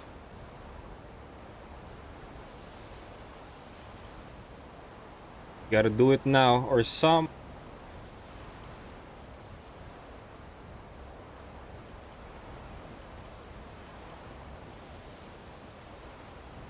Okay, it's Matt. We're still just waiting for Matt Frederick C to finish his service. Okay. And also for the for the PC batch 2 drivers, some won't be making it. Yeah. For Ronilo Regino Jr., hopefully you can still make it. We're opening the spot for you in case you make it. So yeah, hope to see you online in a bit. Keep middle of a jump into flat left. Caution 50.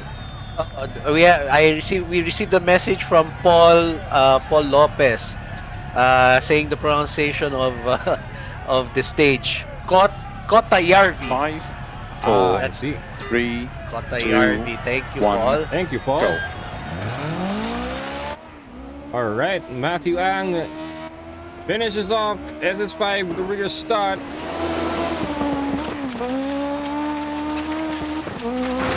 Whoa, easy. His car twitched there. That was scary. All right, now into the hairpin right. Understeering there. He was fighting the understeer there, but anyway, he still made the corner. And even the PC batch 1, they were actually using the rear wheels to turn the car.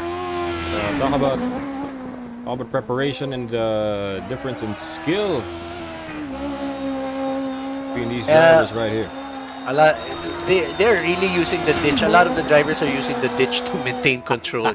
It's like initial D all over again. Wow, nice candy flick. Well, Nicely it's okay. done there. It's all right. It's Man, all right. The ticker is going crazy for P1 and P2 as Carla Castro is literally right behind him.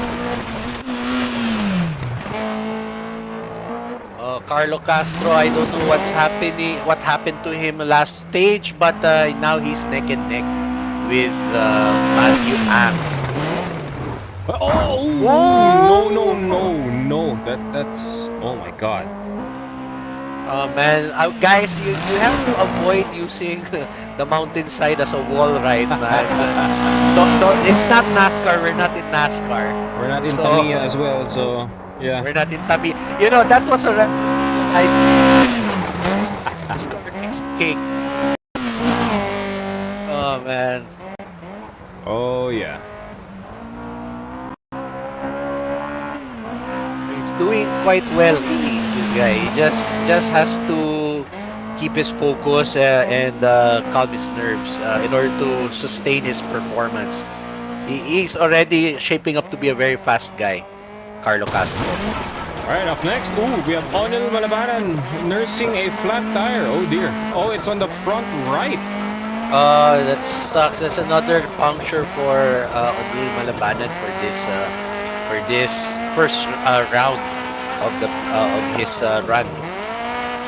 So anyway, he has to nurse it. I don't know if he has any spares left, so he just has to nurse it till the end. And he's still neck and neck with Matt Frederick C.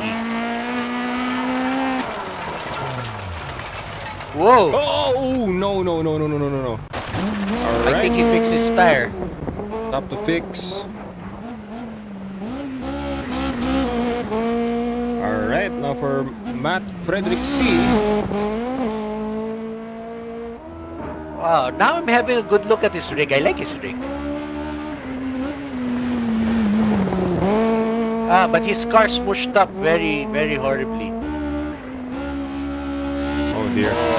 Bad landing there. Oh no, that's through the trees. What the hell was that? What the hell was that? That better be lag. That better be lag. He ain't flying. Cars don't fly.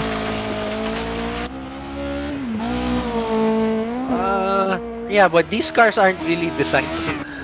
Oh, but he flew.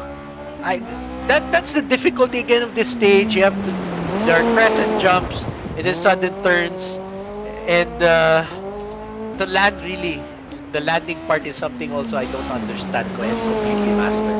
So as of to these guys, really for braving taking the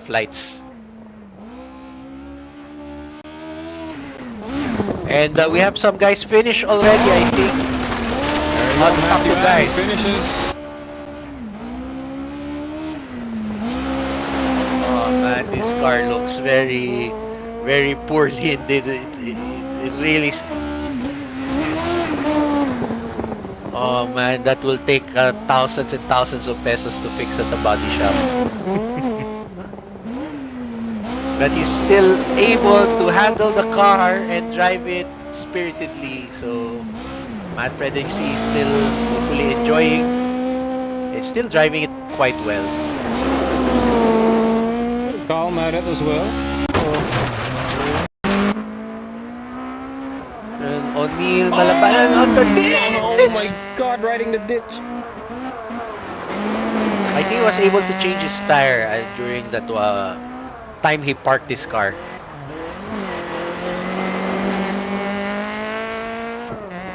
He's just nursing his car home to finish the PS4 batch. Alright, and there you have it. Matthew Ang at 403.33. Carlo Castro at 409.004. Matt Fredericks at 448.32. Onil Malabanan at 613.83 with a 1-minute penalty. Alright, and some split times, some stage notes. And yeah, there we go. Most likely, we will find Matthew Ang to have won this PS4 batch, but of course, subject to confirmation and final tallying by our timekeeper. That's right. So we're going to be checking the records as well. Coming up after the race. All right, so congratulations provisionally for Matthew Ang for finishing first for the PS4 batch. Meanwhile, for the PC batch 2, please be ready. We're going to be setting up real soon.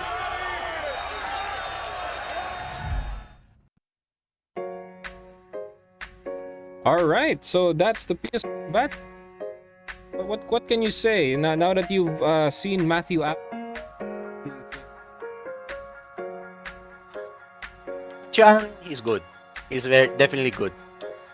So I was astounded by his skill. Unfortunately, of course, due to technical difficulties, it was not straight. So of course, our enjoyment has been tempered by a little bit. But definitely, I would really love to see how he stacks up with our perennial championship contenders, Lance Gobalia and Russell Reyes. And see, but I think he's somewhere. My gut feeling is somewhere, probably still a podium guy because he qualified second. So hopefully it will be the same thing as and when we are able to tally. But I'm most surprised in this batch. Actually, I'm most surprised with Carlo Castro, most improved player. Yes, most improved player of the batch. I agree. So he's definitely enjoying his sim rig. It's nice seeing him from the controller to the steering wheel. And hopefully we'll be seeing Carlo Castro. I don't know when, but hopefully he's able to transition to holding a real steering wheel in a real car. I think he has what it takes. Malay mo, one day brought to you by Mr. Ivan Isada. Who knows? Let's see. All right. So yeah, that's my impression. So hopefully the third batch, our second PC batch, would be interesting as well. Yeah, and we'll have some guest drivers, I think. Yes, we do. Actually, even the guest drivers are not available. So if ever one of them will make it, the real driver or the guest driver, just feel free to join. The lobby is open. But for the official entry for the 6 drivers, yes, they're in. They're actually waiting to start. So, right, so here we go. Let's set it. All right, so let's head to it.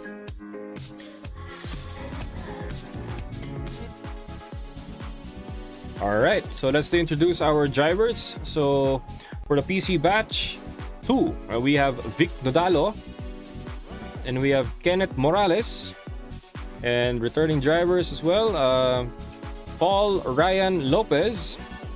And we have John Erwin Go. And we have John Perkin Abrantes.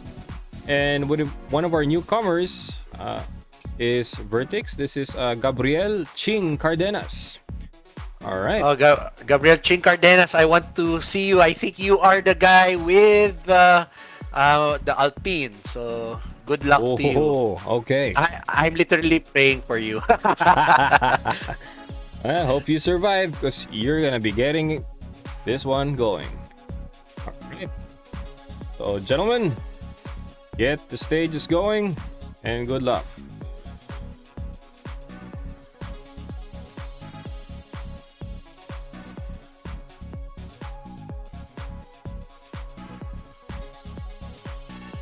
And now they're picking their cars. It's a reminder to the audience, they have to pick the same car they used for qualifying. Otherwise, they will have demerits to their time.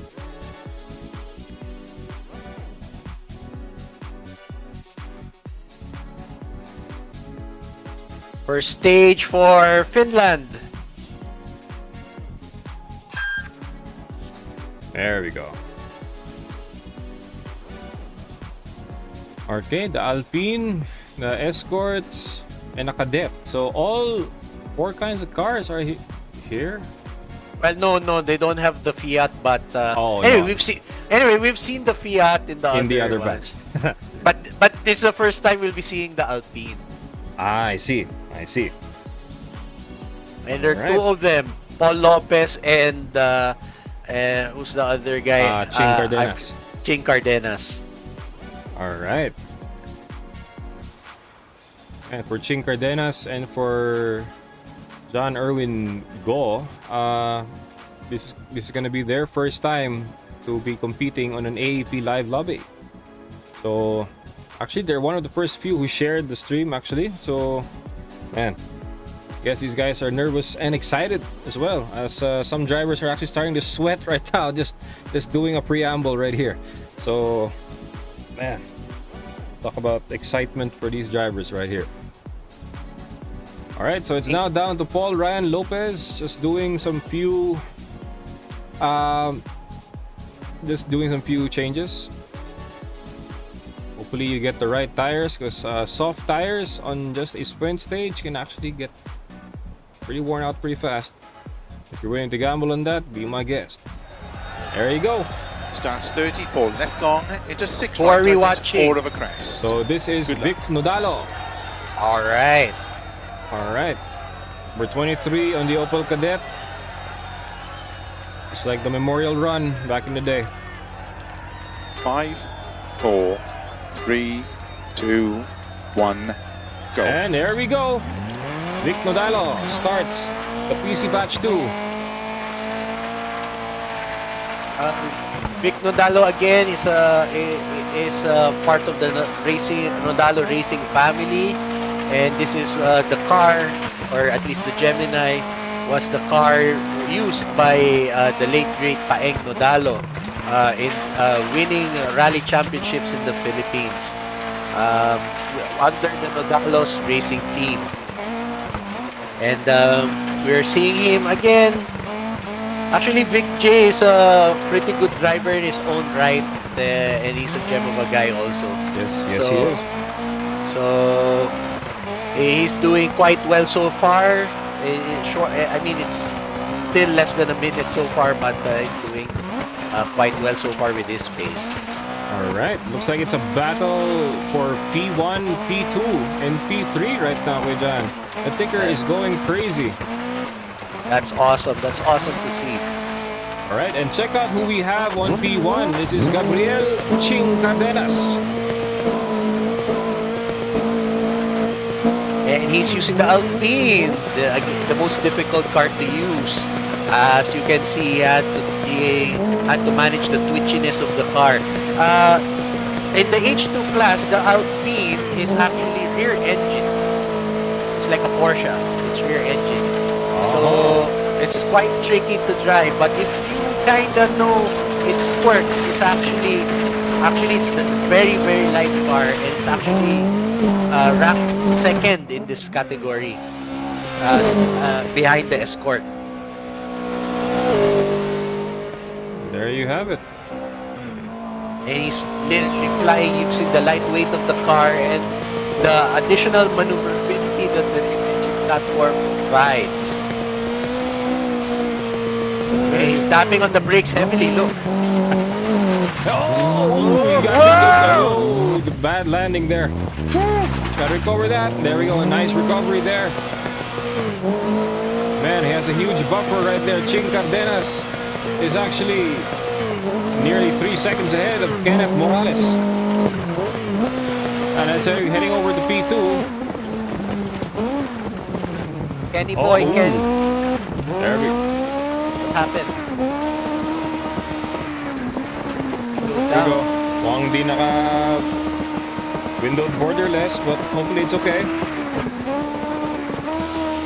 He has a nice wheel. It looks like a direct drive wheel as well for oh no, that was nasty. That was nasty right there. It's the tree the wrong way.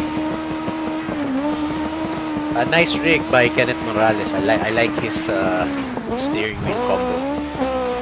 Now for John Erwin Go. Man, the trunk is gone. Weight reduction. Probably a tree got it. Again, the Escort is really the top pick, but if you want to live dangerously, go with the rear engine one. And what's his steering wheel, Keanu? That is a Thrustmaster TGT2. So one of Thrustmaster's premier racing wheels.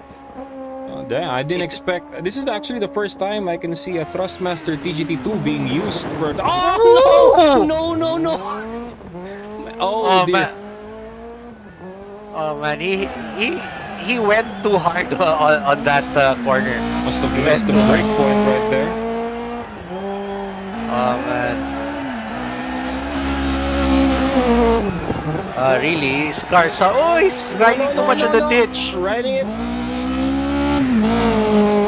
Alright, be back shortly. Ching Cardenas across the line, followed closely by Paul Ryan Lopez, dicing it with Kenneth Morales.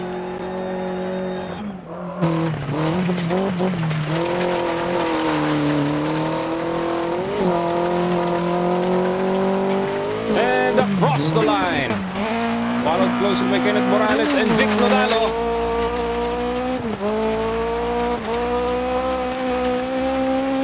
It's James Go, sorry, my bad.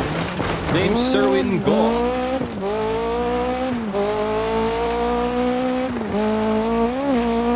And there you have it, across the line. Now we have John Perkin Abrantes. Oh, nursing a front left flat. Oh dear God. No, oh, no, not the house. Not the people. Oh no. Okay, there we go. They had to be right there. Man, gotta make your heart rate jump there, but that was a close call. He's finding difficult to steer with that puncture in the front.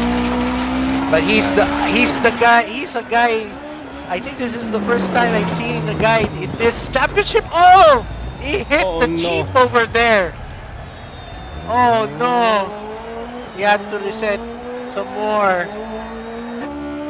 The control. He's the only guy so far in this lobby using a controller, I believe. And I think even the other lobbies. Oh. Okay, there you go. So for Ching Cardenas at 424.98, Vic Nodalo at 441.11, Paul Ryan Lopez at 442.17, Kenneth Morales at 450.65 with a 9-second penalty, and James Serwin Go at 501.57 with a 4-second penalty, and for John Perkin Abrantes at 656.13 with a 1 minute and 8-second penalty. Okay, Now for some stage notes right here for Cardenas, for Nodalo, and for Lopez. No damage whatsoever on the car. And talk about car control, it's still just on SS1. This is remarkable, guys. A lot of carnage that we are seeing on the live stream. So I don't know if you guys are a bit perverse and enjoy cars getting damaged. Well, rally is a kind of a sport for that as well. Oh dear. It's one of the few, yep.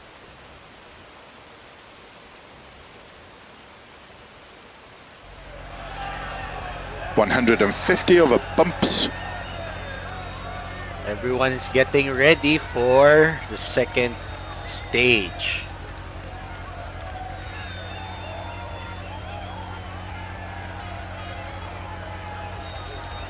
Five, 4, 3, 2, 1, go. Alright, and this is Vic Nodalo starting off SS2, the wet SS2, handling the Opel Kadett.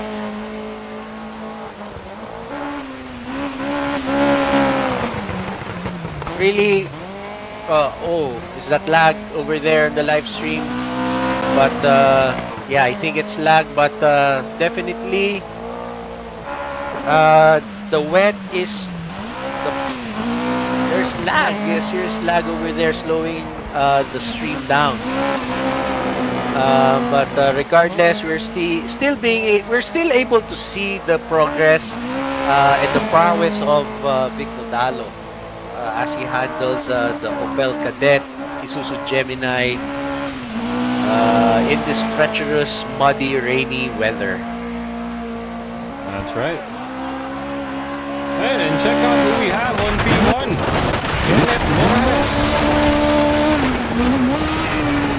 Kenneth Morales. Ooh, overshooting that corner. He's using a sequential shifter.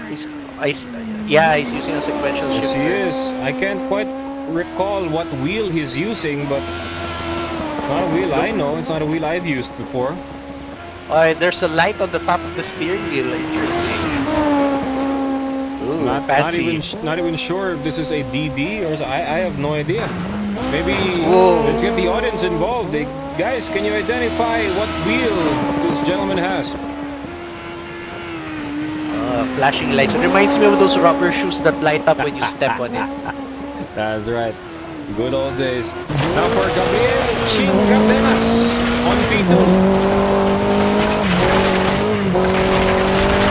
Oh man, with the Alpine with a serious mean on his face.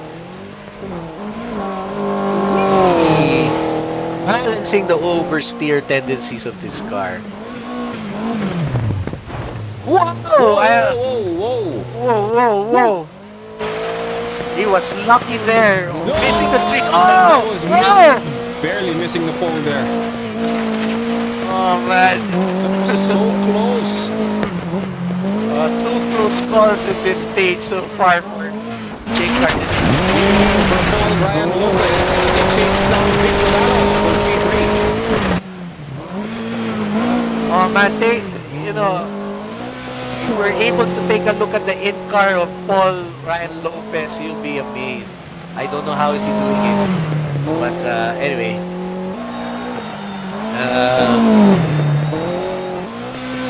But he's also driving the Alpine color white. The good thing about Alpine, you don't have to steer the car so much in order for it to turn, because the rear really pirouettes automatically, so in a sense. Whoa, he overshot that corner slightly, but still makes it. He's using the H pattern shifter, if you're able to see, unfortunately.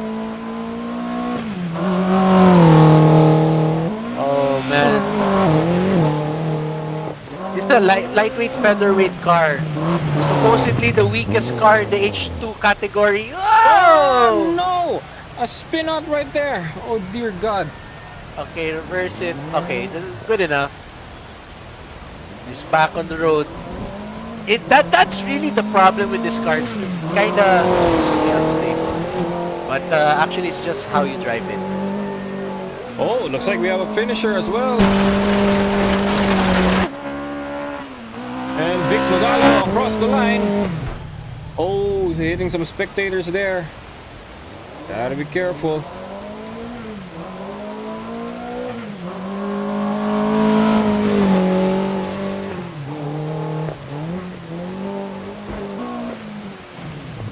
Okay.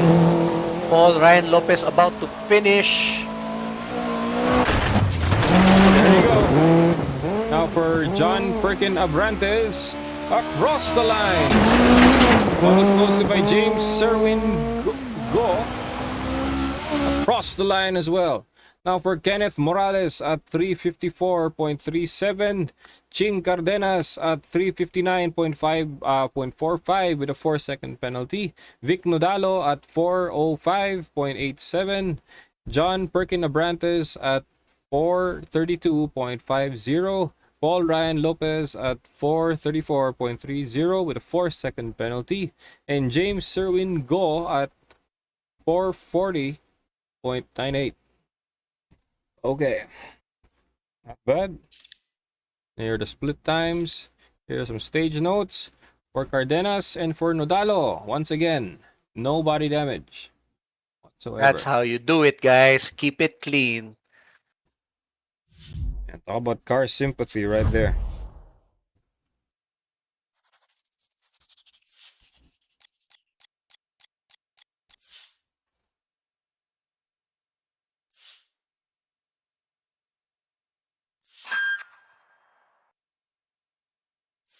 I don't know how these guys do it in real life, that they're able to race at night. I mean, at least that was the perception I had. That I couldn't believe that people are able to race at night. But it is actually my first exposure was in rally and in rallycross that people were racing at night. And I think I really couldn't believe it in real life that it happens. But I experienced it in real life. So I think these rally guys are the craziest bunch of guys in any motorsport to be racing at night. That's right. From that time in Pradera Verde, where I couldn't believe that I had to drive my Elantra to drive at 11 o'clock in the night, kinda sa bat, to complete my night stage.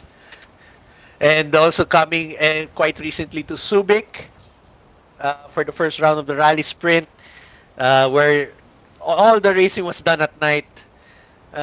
So I really this is actually the most difficult and most challenging of all motorsport in my opinion. I think this is way crazier than Formula One. In my estimation, my opinion basically. So I really am. It is really a pleasure for me to be commentating, even on a virtual race such as this. But again, rally is something that really piques my interest. Definitely, 100%.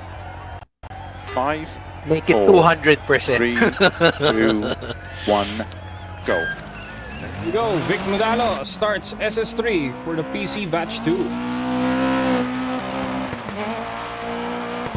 One notable factor for this batch is actually not just the drivers, but actually the selection of cars. And an Alpine winning. I think your prayers are working magically there, John. They're really fast. They're really fast. It's just the trick of driving a rear-wheel drive vehicle was shared to me by the AAP Motorsport Development Program Chief Instructor, Coach V. Pesada. Because his history was his first race car was a Beetle. Oh yeah. So I did ask him, how do you drive a Beetle? So you cannot drive too fast because either you'll oversteer or understeer. So you have to control your entry speed and weight shift and minimize your steering actually. Alright, and check out who we have on P1. Paul Ryan Lopez.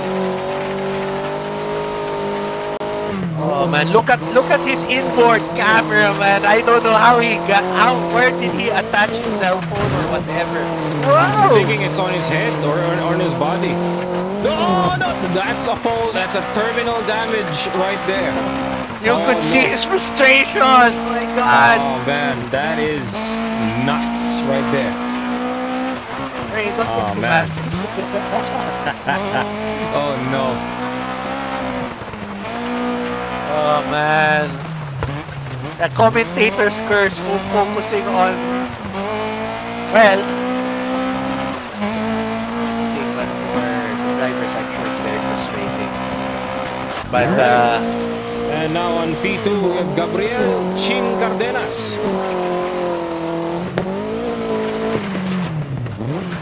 Not a victim to another pole. Alright, there is door. There's his door, it's open.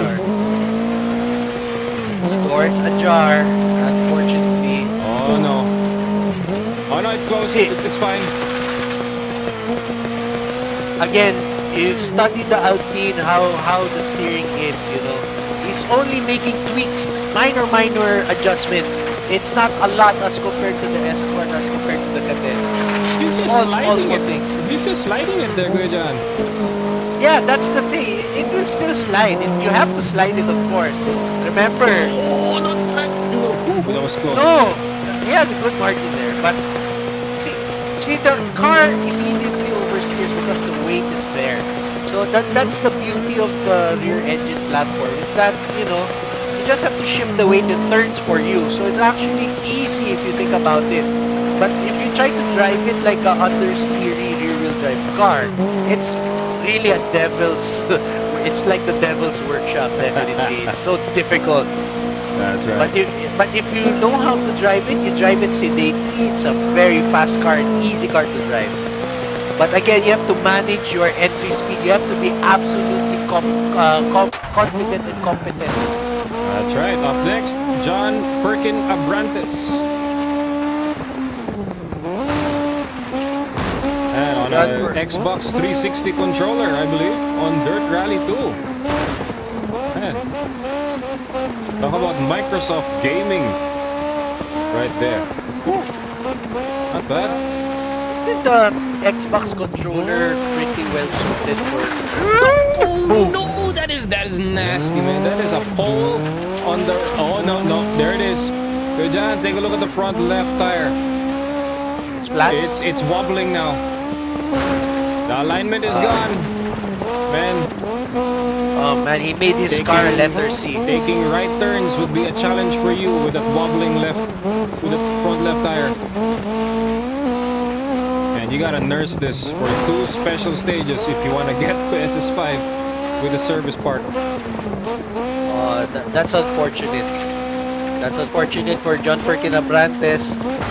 Whoa, he's already having difficulties keeping the car straight. That's right. But the car isn't straight anyway, so. Meanwhile, for James Serwin Go, man, take a look at that. The hood, the trunk is not there. Man, talk about tools flying. There he is. He's driving also quite sedately right now. There we go. Minimal inputs only, and is using the right foot. The rear but I think his rear axle is wonky, so he's also having difficulty keeping the car straight. Actually, it's out of alignment. Also. Yeah. So he whacked the car so hard that his rear live axle is as gone as new. So imagine that all these old cars, they're using live axle. It's basically not so far removed from the horse and buggy suspension. So these are really old designs that people. I really can't imagine how these guys are able to do it in real life in the 60s, 70s. That's right. Meanwhile, for Kenneth Morales, struggling for P3. Talk about a scramble right here. Yeah, it's a battle for the bottom three position. Meanwhile, for the top two, it's a battle between Vic Nodalo and Gabriel Ching Cardenas. They are their own rivals now. At least the battle is pretty close. Oh, nice cut there by Kenneth Morales. Really exploiting that huge left-hander. Man, that is wild. Man, what is it with the escort drivers? They're really making use of the high revving situation right here. Well, they have to because the car understeers. Yeah, sadly. So they have to. That's why Rally Drive. Remember what Dollar Racing statement is: rally drivers do it sideways. Yes, they do. You know, I have a neighbor that's I don't know, a rally driver also. So I won't name his name, but all his cars have the Paeng Nodalo Motorsports sticker on them. So, yeah. You have to do it with these types of understeer rear-wheel drive cars. And Vic Nodalo goes across the line. Vic Nodalo finishes.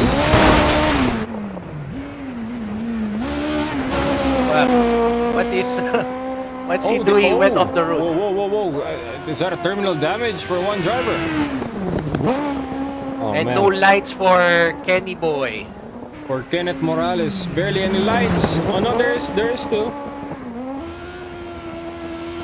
And across the line. Followed closer by James Serwin Go. Oh dear. Lag. And across the line for Vic Nodalo at 739.54. Ching Cardenas at 745.17. Kenneth Morales at 814.73 with a 5-second penalty. James Serwin Go at 922.25 with a 1-minute penalty. And terminal damage for Perkins and for Paul Lopez. Okay. For stage notes, looks like some heavy body damage right there for Vic Nodalo. Looks like he's gonna be nursing this car on SS4, but gladly it's raining. So, and meanwhile for Kenneth Morales, the radiator is steaming. So, and you gotta find a way to keep that going. Yeah, but Ching Cardenas was able to keep his car clean, relatively speaking, as compared to the carnage of the other guys. So far, yeah. So that's very interesting. I think he's a driver to watch also moving forward. That's right. And he took the Alpine also. So he really has the cojones, I think. Yeah, definitely. All right, there you go. Now we're on to SS4.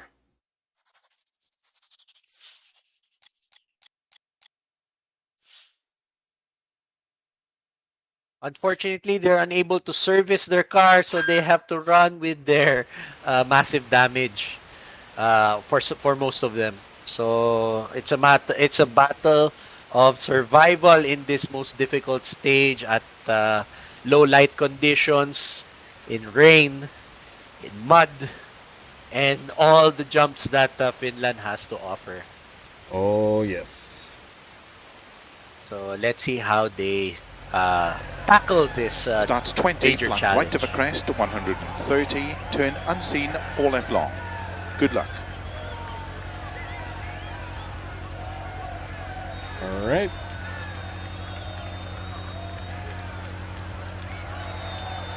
Five, 4, 3, 2, 1, go. All right. Vic Nodalo starting off SS4.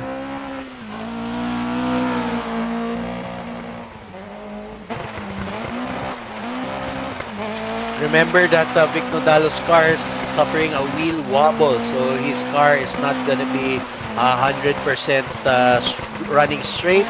He's not gonna be 100% confident, so he will be nursing his car home, so to speak. Right. But he's still handling it quite well, and he's battling neck and neck with Perkins. And also, with the rest of the group, they're all tight right now. They're all tight together. Man, talk about no hesitation for everybody. I don't know, is it something to do with the stage or even the rain? Because there's no gap. This is also, we've seen this also in the other batches. I think that everybody is very familiar with this track. Because when you select it on the game, this is the first short stage that you can select. You will see. That's right. Yeah, so I think when I was practicing, I was picking the stage. Ah, alright. So I believe that there's that familiarity that everyone's doing. At least for the first sector, everyone can be driving and be memorizing the path of the road, the lay of the road. So that's why probably we're seeing that. And now, of course, as we are in the second part, you can see them already developing gaps between each other. There it is. Vic Nodalo and Ching Cardenas once again. Meanwhile, with Shadow Heart right behind, taking P2 away from Cardenas. Again, look at the awesome view, inboard view of Paul Lopez. He's surprising us all the time with his inboards. Last time I saw Velcro straps are sticking to this. Good on. Whoa! No. Whoa! Gotta be careful there, Paul. He had to lift off there. Alright. He's managing it quite well. Using those rear wheels. Hey, look, very minimal counter steer. Right? He's even steering towards the corner. That's the beauty of the rear engine platform. So that's why this car is deceptively fast. Despite it supposedly being the weakest engine, having the weakest engine. No. That was close. That was close. That was nice. If he was in Formula D, that would be massive points. Wow. Driving well. Meanwhile, on P3, Gabriel Ching Cardenas. And with that mistake from Paul, Ryan Lopez is going to be moving up to P2.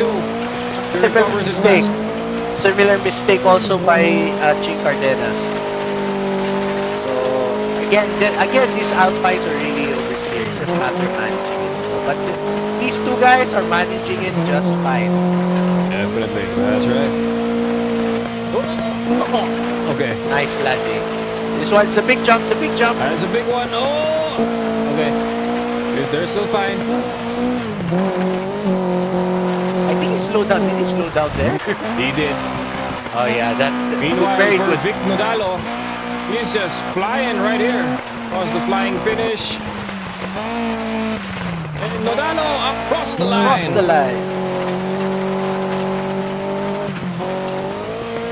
Across the flying finish, and Lopez across the line. Followed closely by Cardenas. And as well goes for Morales. Brandt is missing a truck there. Oh no! Oh no! Man, after the flying finish, what the? Oh no! How many rollovers was that? I think that was 5, if I'm not mistaken. Oh no! Can't turn anymore. No, it's the drive wheels. It's the left that's dead. Oh no! Oh no, you gotta do it. Feather it, man. Come on! He's just laughing it out. Let's go!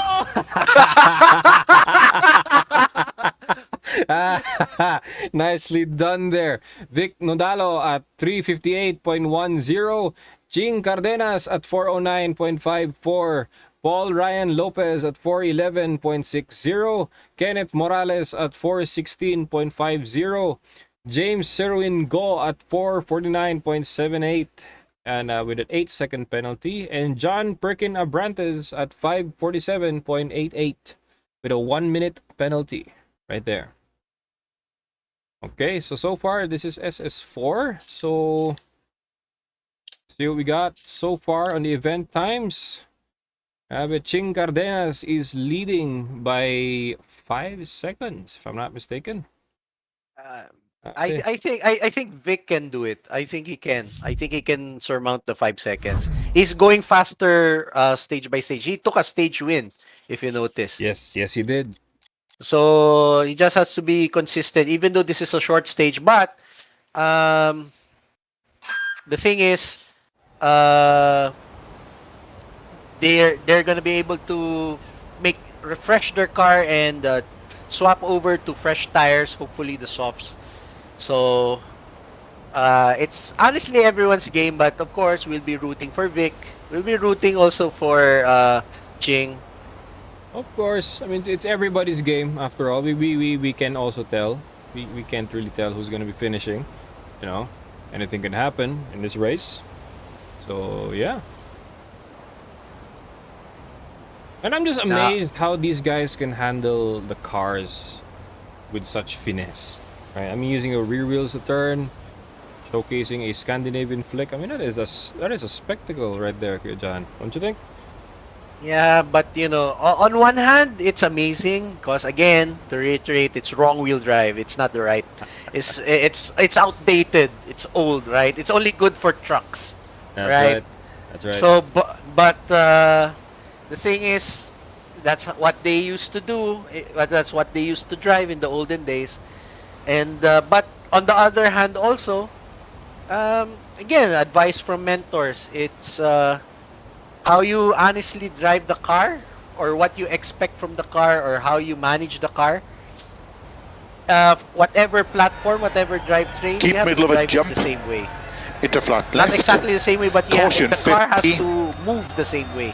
How you make it move the same way is up to your experience. But yes. you have, but the secret to speed is the same. 4, 3, 2, 1, go. And there we go. Vic Nodalo starts SS5.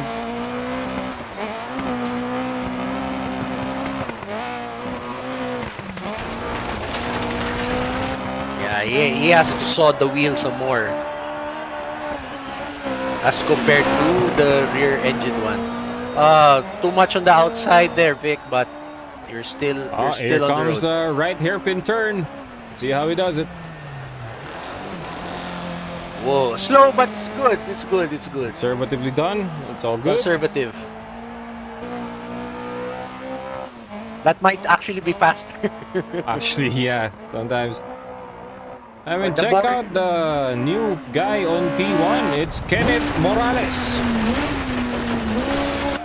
Kenneth Morales.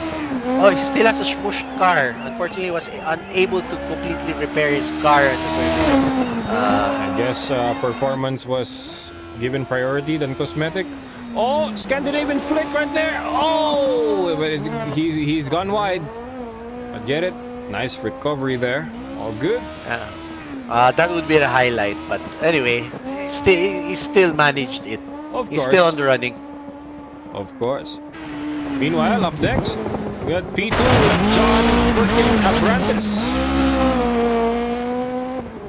Meanwhile, this gentleman, right, is a good sport right here. I mean, you know, you may have crashed on the flying finish, but you end up just laughing it off once you cross the line, right there. Man. Oh, but he crashed even there, That's all unfortunately. good. All good. He's still in the game. You just pirouetted. It's okay. You did it for the cameras, right? Alright. Oh, man. Man, talk about the Xbox 360 controller. I mean, not much paddle travel, but he actually managed to do it. Not bad. And he's actually streaming it on Twitch, so do give him a follow, guys. Gaming Perks on twitch.tv. Alright. Up next, James Serwin Gold.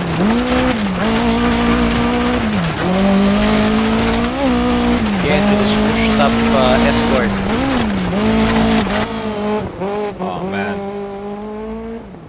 actually quite concerned on how wobbly the wheel mount is, or how the wheel is mounted, and I hope it's okay.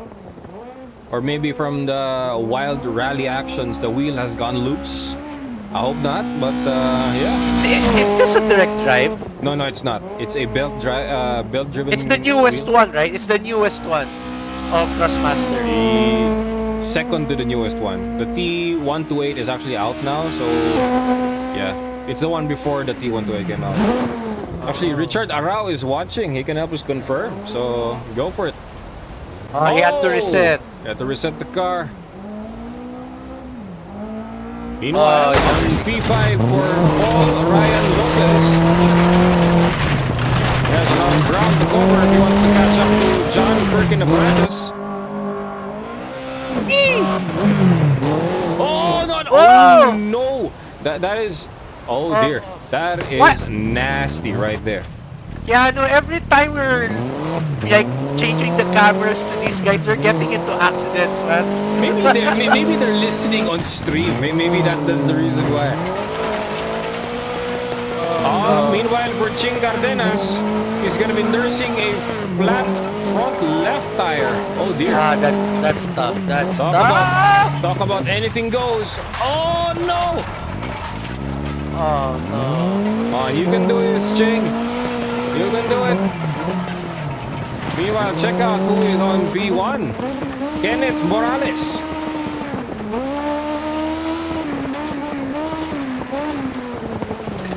Oh, man, that is quite rough right there. Why would you station people or spectators on the outside portion of the corner, where it's, you know, unsafe and understeer prone? And Kenneth Morales across the line, followed closely by Vic Nodalo.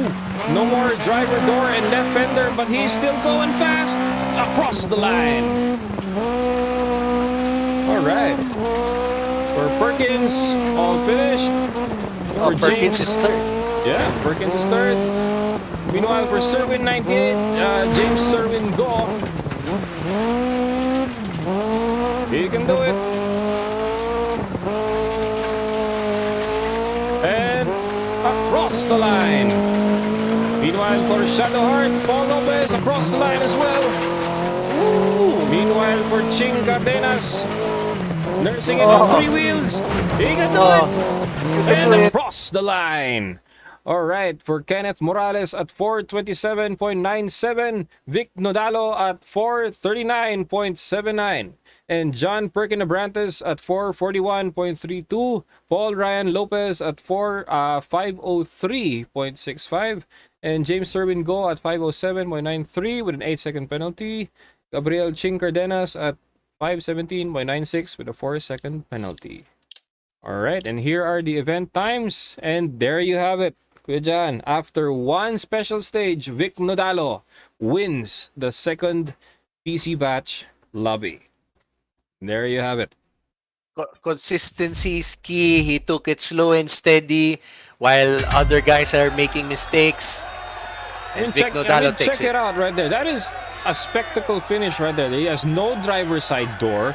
There is no left fender. Right? That is, man, talk about finishing despite the condition. Congratulations, Vic Nodalo. Alright, so provisionally, we're going to be going through the results. So stand by for the results for this one.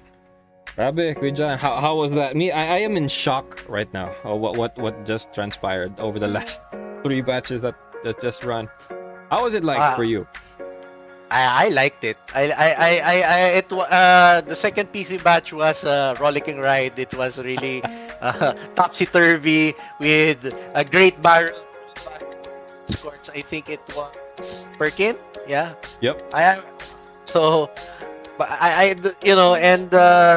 People losing hoods, people losing doors, people losing trunks, people losing tires. It's interesting to watch, and definitely the second PC batch are looking at the next gen of talent to rise up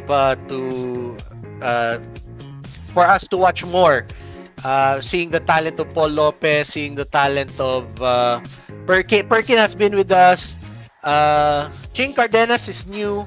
and also James Go is new. But Ching Cardenas is actually shaping up to be a quick driver with no hesitation to use a difficult car. So I'm looking forward more to looking at him. And of course, Vic Nodalo, I mean, showing consistency, showing a mature drive. Okay, fine, the guys in the first PC batch are faster. But I'm sure that if you put Vic Nodalo in a real car, I think he will he will show them a thing or two. That's for sure. Or well, I don't know for sure, but definitely there's a little bit of that Nodalo legacy to shine in his driving abilities. Definitely. Man, I am currently overwhelmed and basically, man, surprised as well for what has transpired over the last few batches, but I'm glad Rally Sim Racing is back. Don't you think, Kuya John? Yeah, I'm glad. I think rally is still a sport that has to be more introduced to the public. It's actually a very exciting, very scintillating, and something applicable to try out nationwide because while Luzon is pretty crowded, there might not be enough rally roads in our island. In the other islands of the Philippines, there are very nice roads that the motorsport of rallying is most applicable because not everyone can afford to build racetracks, permanent circuits. So we have to utilize what is available to us, which is the public roads closed and organized properly. So, and the Philippines has very nice roads, especially if you go to the different islands and the different mountains of Visayas and Mindanao. That's why we hope in this aspect to help push rally, have more competitors to join, and to inspire people to organize events here and around the country. Definitely. Man, I cannot wait for the next one. See, also announcement for those spectators who are actually watching their favorite drivers compete in this league right here. Do stay tuned for the results for this race, and the next one, round 2, will be held on November 30. It'll be a Wednesday, and it'll actually be a holiday, right? I think that's Bonifacio Day, if I'm not mistaken. So one new format we're actually trying out is we're trying to avoid the weekends, moving on to the Yuletide season. So I heard that weekends are swamped. Races such as the Vios Cup and other notable motorsport events are actually held on the weekend. So we're going to be making room for those. So hopefully you guys don't mind. For this year-ender event, we're going to be holding the next 2 rounds on a holiday.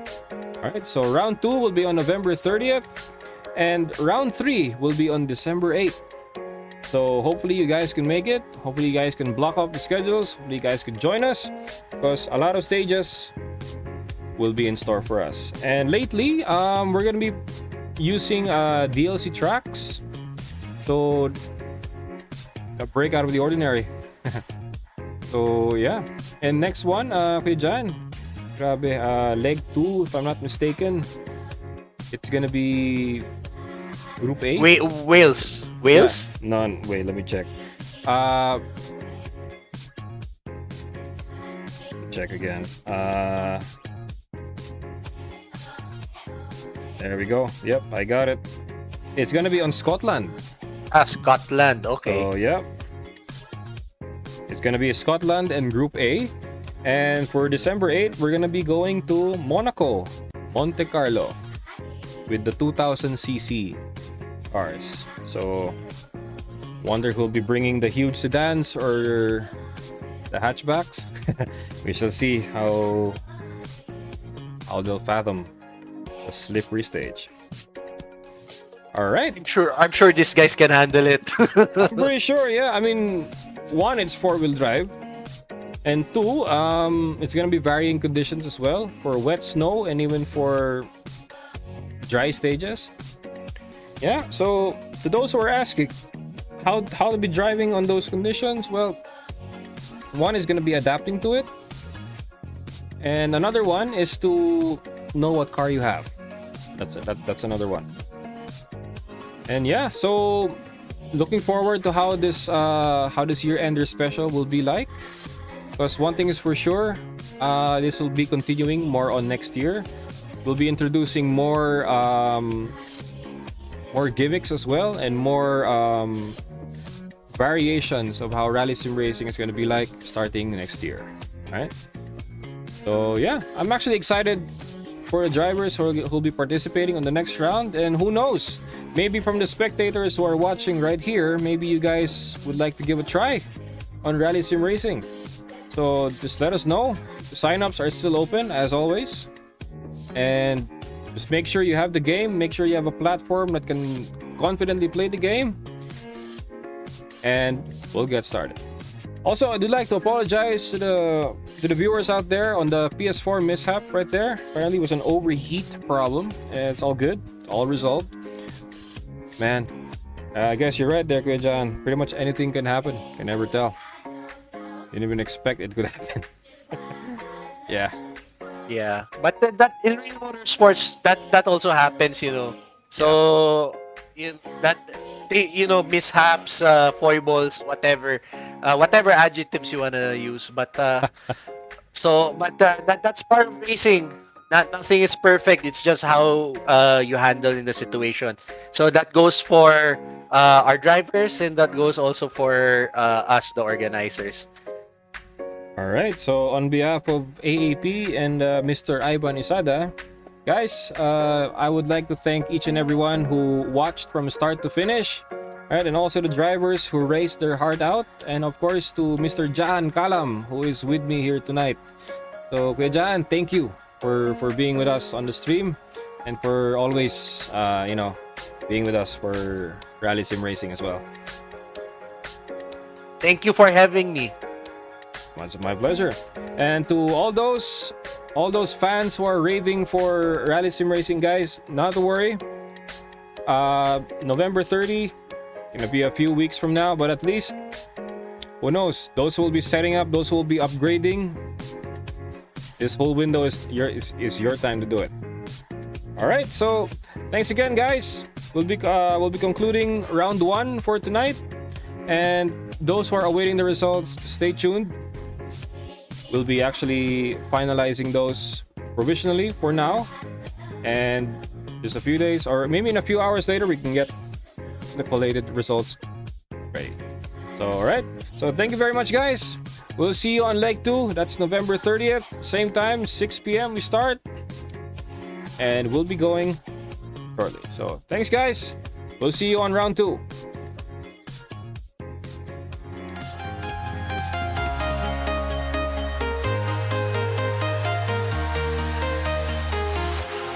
Walking alone, the streets are empty. The only thing I can see is my own silhouette. I'm getting stronger, step by step. The clock is ticking, but there's no time for regrets.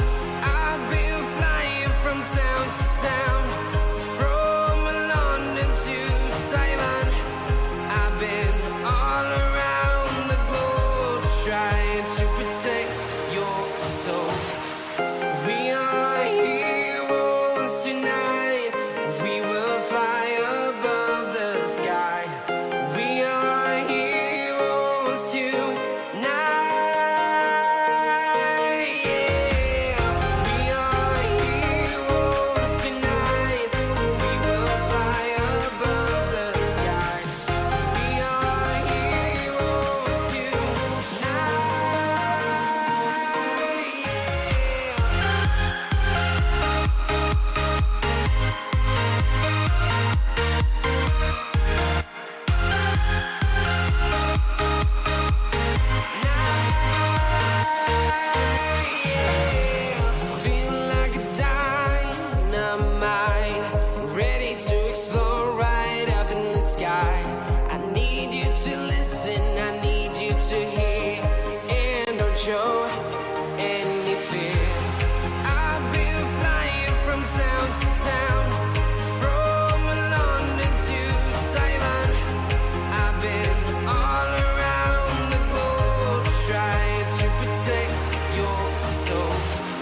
I've been flying from town to town, from London to Taiwan.